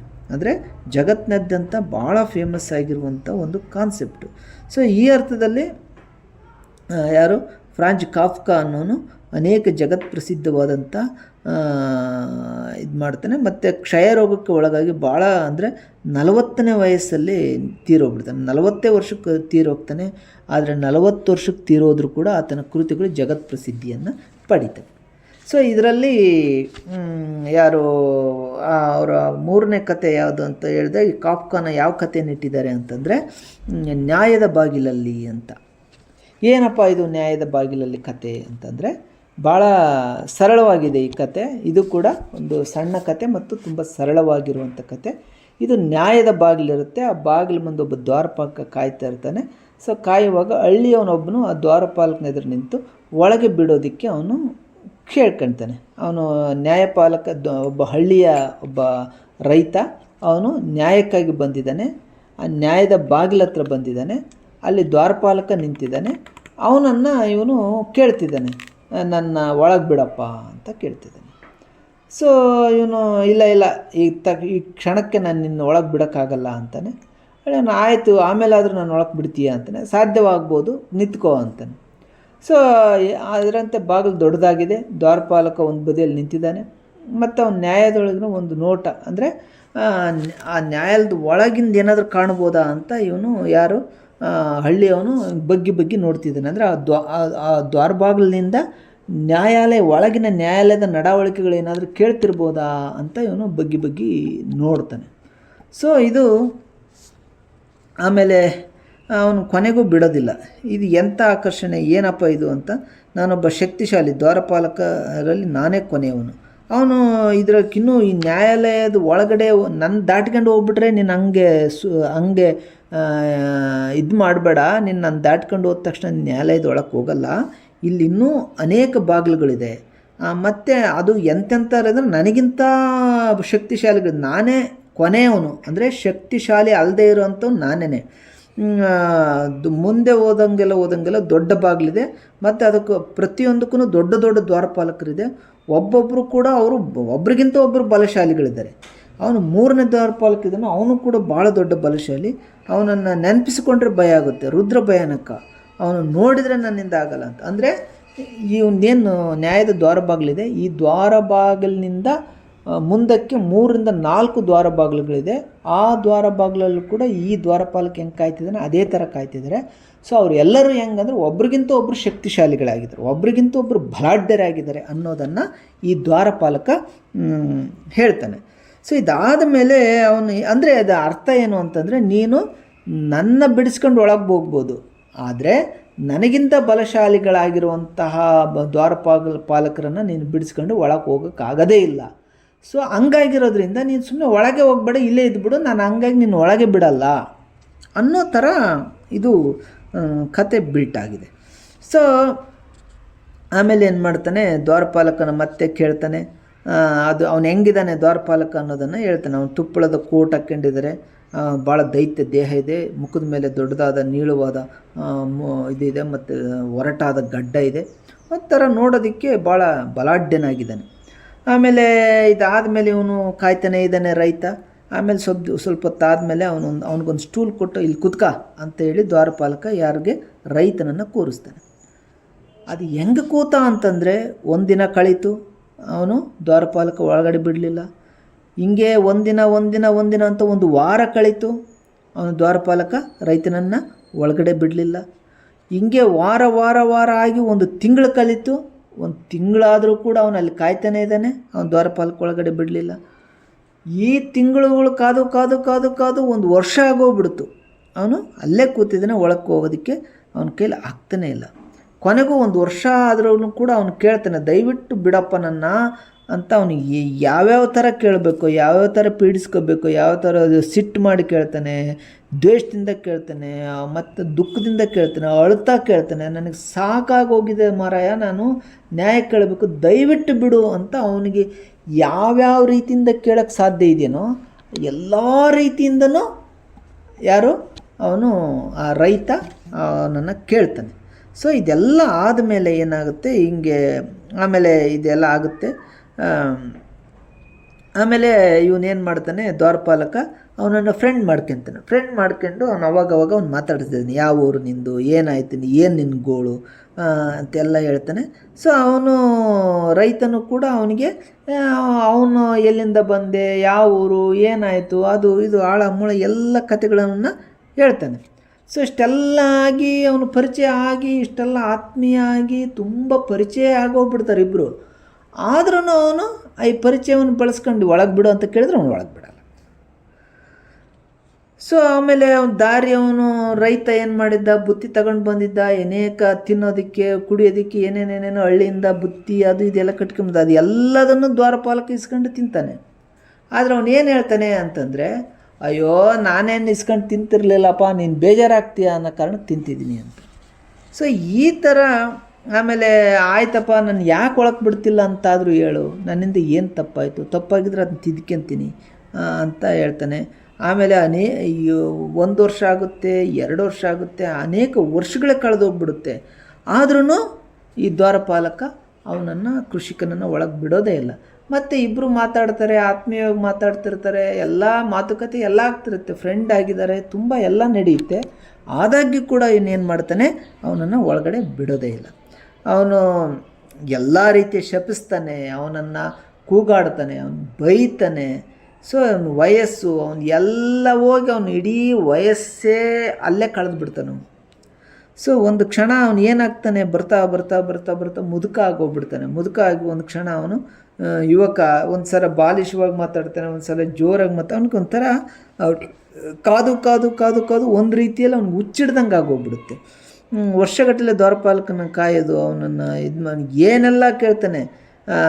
ಅಲಮರೆಯ ಇದ್ರ ನೊಣಗಳು ಇದ್ರೊಳಗೆ ಹೋಗ್ತವೆ, ಸೊಳ್ಳೆಗಳು ಹೋಗ್ತವೆ, ನನ್ನ ಯಾಕೆ ಬಿಡಲ್ಲ ಅಂತ ಕೇಳ್ತಾನೆ. ನೊಣ ಸೊಳ್ಳೆಗಳಿಗಿಂತ ನಾನು ಕಡಿನಾ ಅಂತ ಕೇಳ್ತಾನೆ ಅವನು.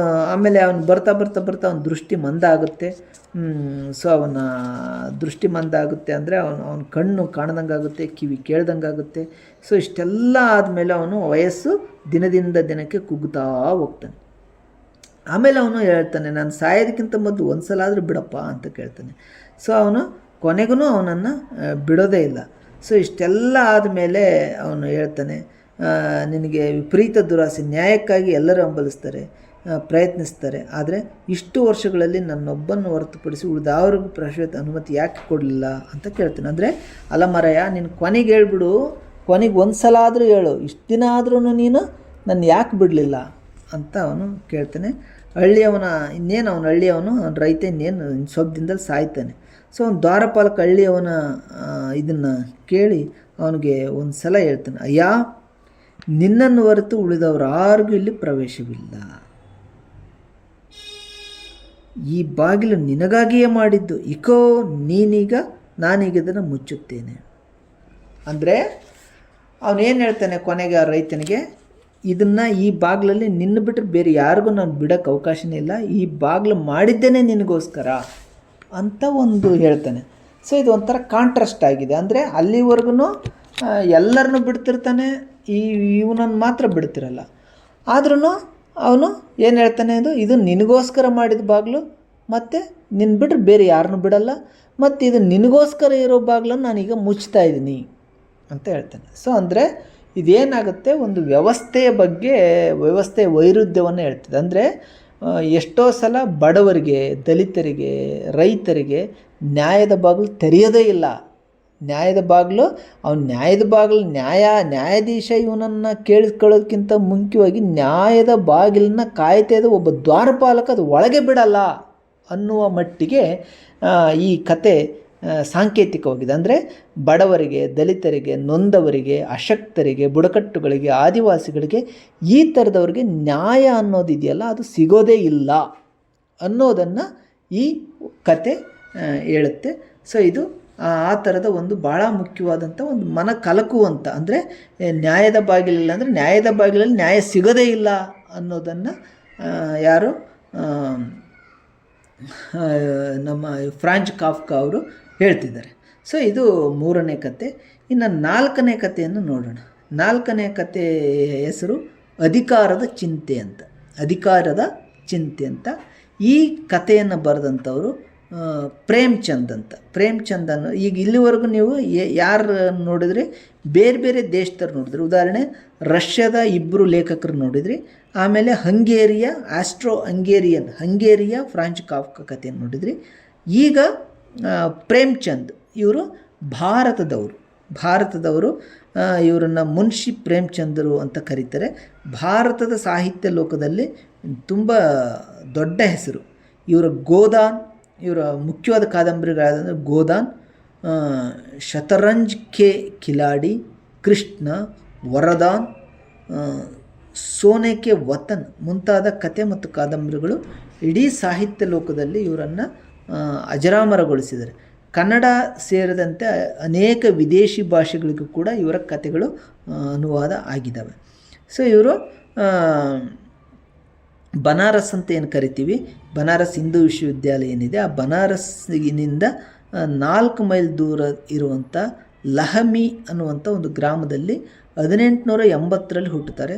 ಜುಲೈ 31, 1880ರಲ್ಲಿ ಹುಟ್ಟುತ್ತಾರೆ. ತಂದೆ ಅಜಯಾಬ್ ಲಾಲಾ, ತಾಯಿ ಆನಂದಿ ದೇವಿ.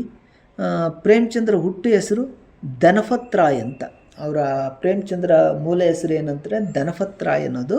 ಸೊ ಇವರು ಪ್ರೇಮ್ಚಂದ್ ಅನ್ನುವಂಥ ಒಂದು ಕಾವ್ಯನಾಮದಲ್ಲಿ ಬರೀತಾರೆ. ಇವ್ರ ಹೆಸರೇನು ಧನಪತ್ ರಾಯಿ. ಬಟ್ ಇವರು ಬರವಣಿಗೆಯನ್ನು ಯಾವ ಬರವಣಿಗೆ ರೂಪದಲ್ಲಿ ಬರೀತಾರೆ ಅಂತಂದರೆ ಇವರು ಪ್ರೇಮ್ಚಂದ್ ಅನ್ನುವಂಥ ಹೆಸರನ್ನು ಬರೀತಾರೆ. ಯಾಕೆ ಇವರು ಹಿಂಗೆ ಬರೆಯೋಕ್ಕೆ ಶುರು ಮಾಡಿದರು, ಪ್ರೇಮ್ಚಂದ್ ಅಂತ ಹೆಸ್ರು ಯಾಕೆ ಇಟ್ಕೊಂಡ್ರು ಅನ್ನೋದಕ್ಕೆ ಒಂದು ಕತೆ ಇದೆ. ಇವರು ಸರ್ಕಾರಿ ನೌಕರಿ ಸೇರಿದಾಗ ನವಾಬ್ ರಾಯ್ ಎಂಬ ಹೆಸರಿನಿಂದ ಇವರು ಬರೆಯೋಕ್ಕೆ ಶುರು ಮಾಡ್ತಾರೆ. ಬರೆಯೋಕ್ಕೆ ಶುರು ಮಾಡಿದಾಗ ಅವರು ಒಂದು ಕಥಾ ಸಂಕಲನ ತರ್ತಾನೆ, ಸಾಜಿ ವತನ್ ಅನ್ನುವಂಥ ಒಂದು ಕಥಾ ಸಂಕಲನ ತರ್ತಾರೆ. ಈ ಕತೆ ಸರ್ಕಾರದ ನ್ಯೂನ್ಯತೆಗಳನ್ನು, ಸರ್ಕಾರದ ತಪ್ಪುಗಳನ್ನು ಎತ್ತಿ ತೋರಿಸುವ ಕಾರಣಕ್ಕೆ ಸರ್ಕಾರ ಏನು ಮಾಡುತ್ತೆ, ಇವರ ಕಥಾ ಸಂಕಲನವನ್ನು ಮುಟ್ಟುಗೋಲು ಹಾಕ್ಕೊಳ್ಳುತ್ತೆ ಅಂತಂದರೆ ಅದನ್ನು ಜನರಿಗೆ ಓದೋಕ್ಕೆ ಬಿಡಲ್ಲ, ಅದನ್ನು ನಿಷೇಧ ಮಾಡುತ್ತೆ. ಸೊ ನಿಷೇಧ ಮಾಡಿದಾಗ ಏನಾಗುತ್ತೆ, ಇವರು ನಾನು ಈಗ ಸರ್ಕಾರಿ ನೌಕರನಾಗಿದ್ದು ನನ್ನ ಹೆಸರಲ್ಲೇ ಕತೆ ಕಾದಂಬರಿಗಳನ್ನ ಬರೆದ್ರೆ ನನಗೆ ತೊಂದರೆ ಆಗುತ್ತೆ ಅಂತೇಳಿ ಇವರೇನು ಮಾಡ್ತಾರೆ, ಗುಪ್ತನಾಮವನ್ನು ಇಟ್ಕೊಳ್ತಾರೆ.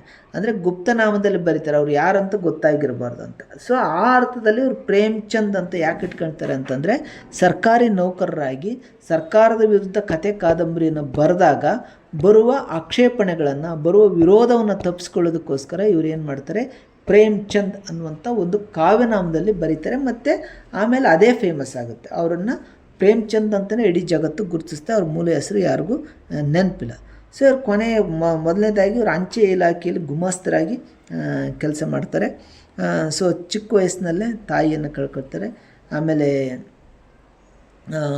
ಅವ್ರ ತಂದೆ ಮರುವಿವಾಹ ಆಗ್ತಾರೆ, ಅವ್ರ ಮಲತಾಯಿ ಜೊತೆಗೆ ಇವ್ರಿಗೆ ಸರಿ ಹೋಗಲ್ಲ. ಸೊ ಅಂದರೆ ಬಡತನದಲ್ಲೇ ತುಂಬ ಒಂಟಿಯಾಗಿ ತುಂಬ ಕಷ್ಟಪಟ್ಟು ಬೆಳೀತಾರೆ. ಸೊ ಬೆಳೆದ ಮೇಲೆ ಅವರು 15ನೇ ವರ್ಷದಲ್ಲಿ ಮದುವೆ ಆಗ್ತಾರೆ. ಅದು ಕೂಡ ಅವ್ರಿಗೆ ಅಷ್ಟಾಗಿ ಹೊಂದಾಣಿಕೆ ಆಗಲ್ಲ. 6 ವರ್ಷದಲ್ಲಿ ಸ್ವಾಯಚಿಂದ ಬಾಲವಿಧವೆ. ಆಮೇಲೆ ಅದು ಮೊದಲ ಮದುವೆ ಅವ್ರಿಗೆ ಸರಿ ಹೋಗಲ್ಲ. ಆಮೇಲೆ 1916ರಲ್ಲಿ ಒಬ್ಬ ಬಾಲವಿಧವೆ ಶಿವರಾಣಿ ದೇವಿ ಅನ್ನೋರನ್ನ ಮತ್ತೆ ಎರಡನೇ ಮದುವೆ ಆಗ್ತಾರೆ. ಸೊ ಎರಡನೇ ಮದುವೆ ಆದಮೇಲೆ ಅವ್ರ ಜೊತೆಗೆ ಒಂದು ಒಳ್ಳೆ ಪ್ರೇಮ ಬೆಳೆಯುತ್ತೆ. ಇದಾದ ಮೇಲೆ ಅವರು ಸಾಹಿತ್ಯವನ್ನು ರಚನೆ ಮಾಡೋದಕ್ಕೆ ಇನ್ನೂ ಜಾಸ್ತಿ ಶುರು ಮಾಡ್ತಾರೆ. ಆವಾಗ ಇವರು ಭಾಳ ಮುಖ್ಯವಾಗಿ ಪ್ರೇಮಚಂದ್ರ ಬರೆದದ್ದು ಜಮೀನ್ದಾರಿ ವ್ಯವಸ್ಥೆ ಬಗ್ಗೆ ಬರೆದರು, ಪರಾಧೀನತೆಯ ಬಗ್ಗೆ ಬರೆದರು, ಬಂಡವಾಳಿಗರ ಬಗ್ಗೆ ಬರೆದರು, ಆಮೇಲೆ ರೈತರ ಶೋಷಣೆ ಬಗ್ಗೆ ಬರೆದರು, ಬಡತನದ ಬಗ್ಗೆ ಬರೆದು, ನಿರಕ್ಷತೆ ಬಗ್ಗೆ, ವರದಕ್ಷಿಣೆ, ಸ್ತ್ರೀಯರ ಸ್ಥಾನಮಾನ, ವಿಧವಾ ಸಮಸ್ಯೆ, ವೃದ್ಧರ ವಿವಾಹ. ಸೊ ಈ ಥರದ ಅಸ್ಪೃಶ್ಯತೆ, ಇಂಥ ಅಂದರೆ ಯಾವ ಜ್ವಲಂತವಾಗಿರುವಂಥ ಸಮಸ್ಯೆಗಳನ್ನು ಕುರಿತು ಇವರು ಕತೆ ಕಾದಂಬರಿಗಳನ್ನು ಬರೀತಾರೆ. ಇವರು ಮಹಾತ್ಮ ಗಾಂಧೀಜಿಯವರನ್ನು ಭೇಟಿಯಾಗ್ತಾರೆ. ಮಹಾತ್ಮರ ದರ್ಶನ ಎಂಥ ಪವಾಡವೆಂದರೆ ನನ್ನಂಥ ಮೃತಪ್ರಾಯ ವ್ಯಕ್ತಿಯು ಎಚ್ಚರಗೊಂಡ ಅನ್ನೋಂಥ ಒಂದು ಪದವನ್ನು ಬರೀತಾರೆ. ಸೊ ಇವರು ಗೋದಾನ, ಮಂಗಳಸೂತ್ರ ಕಥೆಗಳು ಭಾಳ ಪ್ರಸಿದ್ಧವಾದಂಥವು, ತುಂಬ ಕ್ರಾಂತಿಕಾರಕವಾದಂಥವು. ಮತ್ತು ಇವರು ಮಾನಸ ಸರೋವರ, ಗುಪ್ತಧನ್ ಅನ್ನುವಂಥ ಸಂಪುಟಗಳಲ್ಲಿ ಇವರು ಈ ಕಥೆಗಳನ್ನು, ಕಾದಂಬರಿಗಳನ್ನು ಬರೀತಾರೆ.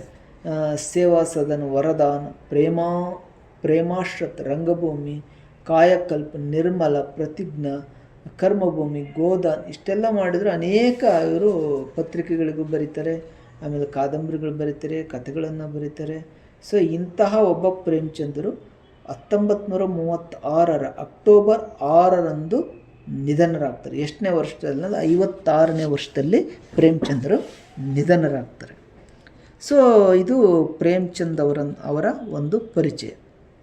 ಸೊ ಇವ್ರ ಕತೆ ಯಾವುದು ಅಂತಂದರೆ, ಭಾಳ ಮುಖ್ಯವಾಗಿ ಒಂದು ಅಧಿಕಾರದ ಚಿಂತೆ ಅಂತ.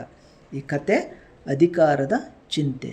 ಸೊ ಇಲ್ಲಿ ಕಥೆಯ ವಿಶೇಷತೆ ಏನಂತಂದರೆ, ಅಧಿಕಾರದ ಬಗ್ಗೆ ಹೇಳ್ತಿದ್ದಾರೆ, ಆದರೆ ಇಲ್ಲಿ ಮನುಷ್ಯರನ್ನು ಪಾತ್ರಗಳನ್ನಾಗಿ ಮಾಡ್ಕೊಂಡಿಲ್ಲ. ಮನುಷ್ಯರನ್ನು ಪಾತ್ರಗಳನ್ನಾಗಿ ಮಾಡಿಕೊಳ್ಳದೆ ಇಲ್ಲಿ ವಿಶೇಷವಾಗಿ ಈ ಕಥೆಯ ನಾಯಕ ಯಾರು, ಈ ಕಥೆಯ ಪ್ರಧಾನ ಕೇಂದ್ರ ಬಿಂದು ಯಾವುದು ಅಂತಂದರೆ ಟಾಮಿ ಅನ್ನುವಂಥ ಒಂದು ನಾಯಿ. ಆ ನಾಯಿಯನ್ನು ಇಟ್ಕೊಂಡು ನಾಯಿಯ ಸುತ್ತ ಅಧಿಕಾರ ಅನ್ನೋದು ಹೆಂಗಿರುತ್ತೆ, ಅಧಿಕಾರ ಅನ್ನೋದು ಹೆಂಗೆ ಫ್ರೇಮ್ ಆಗುತ್ತೆ, ಮತ್ತು ಅಧಿಕಾರದ ಮೂಲ ಏನು ಅನ್ನೋದನ್ನು ನಾಯಿಯನ್ನು ಕಥೆಯ ನಾಯಕನನ್ನಾಗಿಟ್ಕೊಂಡು ಇವರು ಕತೆ ಹೇಳೋದಕ್ಕೆ ಪ್ರಯತ್ನ ಮಾಡಿದ್ದಾರೆ. ಸೊ ಹಂಗಾಗಿದು ನಾಯಿಯನ್ನು ಕೇಂದ್ರವಾಗಿಟ್ಕೊಂಡಂಥ ಒಂದು ಕತೆ ಯಾವುದು ಅಂತಂದರೆ ಅಧಿಕಾರದ ಚಿಂತೆ. ಸೊ ಟಾಮಿ ಅನ್ನುವಂಥ ಒಂದು ನಾಯಿ ಇದೆ, ಅದು ಭಾಳ ದಷ್ಟಪುಷ್ಟವಾಗಿದೆ, ಮತ್ತು ಮೈಕಟ್ಟೆಲ್ಲ ಭಾಳ ಚೆನ್ನಾಗಿದೆ. ಮತ್ತು ಇದು ಸ್ವಲ್ಪ ಬೇರೆಯವ್ರನ್ನ ಎದುರಿಸ್ಬೋದಾದಂಥ ಒಂದಷ್ಟು ಕೌಶಲ್ಯ ಕೂಡ ಇದಕ್ಕೆ ಇದೆ.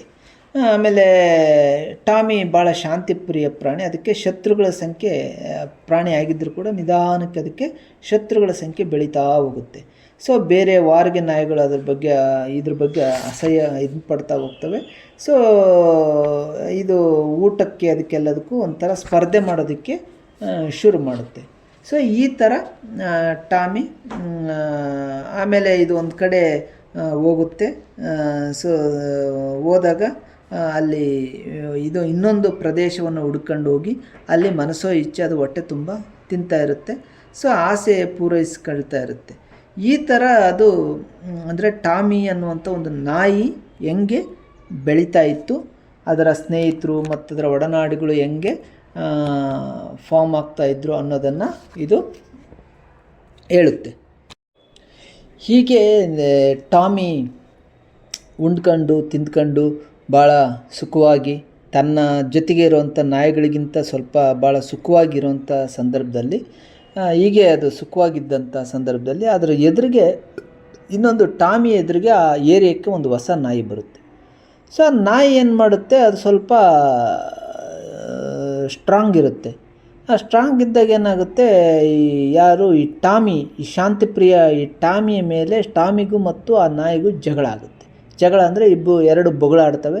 ಸೊ ಜಗಳ ಆಡಿ ಅದು ಟಾಮಿ ಅದು ಏನು ಆ ನಾಯಿ ಇತ್ತಲ್ಲ, ಹೊಸ ನಾಯಿ ಬಂದದ್ದು ಆ ಟಾಮಿಯ ಮೇಲೆ ಎಗ್ರಿ ಕುತ್ತಿಗೆ ಹಿಡ್ಕೊಂಡು ಇದು ಮಾಡೋಕ್ಕೆ ಶುರುವಾಗುತ್ತೆ. ಸೊ ಅಯ್ಯೋ ದಯವಿಟ್ಟು ನಾನು ಬಿಟ್ಬಿಡ್ರಿ, ನನ್ನ ಜೀವ ನಾನು ಹೆಂಗೋ ಬದುಕಂತೀನಿ, ನಾನು ಬಿಟ್ಬಿಡ್ರಿ ಅಂತ ಇದು ಕಿರ್ಚಾಡೋಕ್ಕೆ ಶುರು ಮಾಡುತ್ತೆ. ಕಿರ್ಚಾಡೋಕ್ಕೆ ಶುರುವಾದಾಗ ಬೇರೆ ಬೇರೆ ನಾಯಿಗಳೆಲ್ಲ ಬಂದು ಗುಂಪು ಕಟ್ಕೊಂಡು ಈ ಟಾಮಿಯನ್ನು ಅಟ್ಯಾಕ್ ಮಾಡಿಬಿಡ್ತವೆ. ಸೊ ಇದು ಟಾಮಿಗೆ ಅಟ್ಯಾಕ್ ಮಾಡಿದಾಗ ಏನು ಮಾಡಿಬಿಡುತ್ತೆ, ಇದು ಹೆಂಗಾದರೂ ಸರಿಯಪ್ಪ ನಾನು ಬದುಕಿದ್ರೆ ಸಾಕು, ನಾನು ನೀವೆಲ್ಲ ಕೊಂದಾಕ್ಬಿಡ್ತವೆ ಅಂತ ಅವನು ಪ್ರಾಣ ಅಪಾಯದಿಂದ ತಪ್ಪಿಸ್ಕೊಳ್ಳೋದಕ್ಕೆ ಅಂತ ಓಡಿ ಬರ್ತಾನೆ. ಓಡಿ ಬಂದಾಗ ಒಂದು ನದಿಗೆ ಹಾರ್ತಾನೆ. ಸೊ ನದಿಗಾರಿ ಪ್ರಾಣ ಬಿಡಬೇಕು ಅಂತ ಬಂದಾಗ ನದಿಗಾರಿ ಅದು ಈಜ್ಕೊಂಡು ಇನ್ನೊಂದು ದಡಕ್ಕೆ ಬರುತ್ತೆ. ಸೊ ಇದು ಏನಾಗುತ್ತೆ, ಒಂದು ಪ್ರದೇಶದಿಂದ ಇನ್ನೊಂದು ಪ್ರದೇಶಕ್ಕೆ ಟಾಮಿ ಸ್ಥಳಾಂತರ ಆಗುತ್ತೆ. ಆಮೇಲೆ ನದಿಯ ಅದು ಈಜ್ಕೊಂಡು ಬರುವಾಗ ಹಿಂದೆ ಬರುವ ಯಾವ ನಾಯಿಗಳು ಕೂಡ ಅದರ ಹಿಂದೆ ನದಿಗೆ ಇಳಿದು ಈಜುವಷ್ಟು ಯಾವ ಇರಲ್ಲ. ಅವು ಇನ್ನೇನು ನದಿಗೆ ಬಿದ್ದು ನಾಯಿ ಸತ್ತೋಗ್ಬಿಡ್ತು, ಟಾಮಿ ಸತ್ತೋಗ್ಬಿಡ್ತು ಅಂತ ಈ ಪ್ರದೇಶದಲ್ಲಿರುವಂಥ ನಾಯಿಗಳೆಲ್ಲ ವಾಪಸ್ಸು ಹೋಗ್ತವೆ. ಸೊ ಇದೇನಾಯಿತು, ಇದು ಒಂದು ಪ್ರದೇಶದಿಂದ ನದಿಯನ್ನು ದಾಟಿಕೊಂಡು ಇನ್ನೊಂದು ಪ್ರದೇಶಕ್ಕೆ ಬರುತ್ತೆ. ಸೊ ಇಲ್ಲಿ ಬಂದಾಗ ಏನಾಗುತ್ತೆ, ಇಲ್ಲಿ ಈ ಪ್ರದೇಶದಲ್ಲಿ ಭಾಳ ಚೂಪಾದ ಉಗುರುಗಳಿದ್ದಂಥ ಒಂದಷ್ಟು ಪ್ರಾಣಿಗಳಿತ್ತು. ಈ ಪ್ರಾಣಿಗಳು ನೋಡಿದ್ರೇ ಸಾಕು ಟಾಮಿಗೆ ಎದೆಯಲ್ಲಿ ಡವ್ ಅಂತ ಭಯ ಆಗ್ತಿತ್ತು. ಹಂಗಾಗಿ ಅದೇನು ಮಾಡಿತ್ತು, ಆ ಪ್ರಾಣಿಗಳ ತಂಟೆಗೆ ಯಾವಾಗೂ ಹೋಗ್ತಿರಲಿಲ್ಲ. ಯಾಕಂದರೆ ಅದು ಆಗಲೇ ಹಿಂದೆ ನಾಯಿಗಳ ಹತ್ರ ಕಡಿಸ್ಕೊಂಡು ಜೀವ ಉಳಿಸ್ಕೊಂಡು ಬಂದಿತ್ತಲ್ಲ, ಇದ್ರ ಸವಾಸನೆ ಬೇಡಪ್ಪ, ಸುಮ್ಮನೆ ನನ್ನ ಪಾಡಿ ನಾನು ಇದ್ಬಿಟ್ರೆ ಆಯಿತು ಅಂತೇಳಿ ಇದೇನು ಮಾಡ್ತಿತ್ತು ಅಂದರೆ ತುಂಬ ಸೈಲೆಂಟಾಗಿತ್ತು ಮತ್ತು ತುಂಬ ಜಾಣತನದಿಂದ ಶುರು ಮಾಡ್ತು. ಸೊ ಆಮೇಲೆ ಇದು ಒಂದು ಏನು ಮಾಡ್ತು, ಇದು ನಾಯಿ ಅಂತಂದರೆ ಇವು ನೋಡಿದರೆ ದೊಡ್ಡ ದೊಡ್ಡ ಪ್ರಾಣಿಗಳು. ಈ ದೊಡ್ಡ ಪ್ರಾಣಿಗಳ ಜೊತೆ ಇದೇನಾದರೂ ಸ್ಪರ್ಧೆಗೆ ಹೋದರೆ ಇದನ್ನು ತಿಂದಾಕ್ಬಿಡ್ತವೆ ಅಥವಾ ಕೊಂದಾಕ್ಬಿಡ್ತವೆ. ಸೊ ಇದು ಏನು ಮಾಡ್ತು, ನಿಧಾನಕ್ಕೆ ಆ ಪ್ರಾಣಿಗಳ ಸ್ನೇಹವನ್ನು ಬೆಳೆಸ್ತು. ಯಾವುದು ಟಾಮಿ ಏನು ಮಾಡ್ತು, ಇದಕ್ಕಿಂತ ದೊಡ್ಡ ಪ್ರಾಣಿಗಳ ಸ್ನೇಹವನ್ನು ಬೆಳೆಸಿ ಏನು ಮಾಡ್ತು, ಮಾಡ್ತಾ ಆ ಸ್ನೇಹ ಜಾಸ್ತಿ ಆಯಿತು. ಸ್ನೇಹ ಜಾಸ್ತಿ ಆದಮೇಲೆ ಏನಾಯಿತು, ಅವುಗಳು ಈ ಟಾಮಿಯನ್ನು ಭಾಳ ಪ್ರೀತಿಯಿಂದ ನೋಡ್ಕೊಳ್ಳೋದಕ್ಕೆ ಶುರು ಮಾಡ್ತವೆ.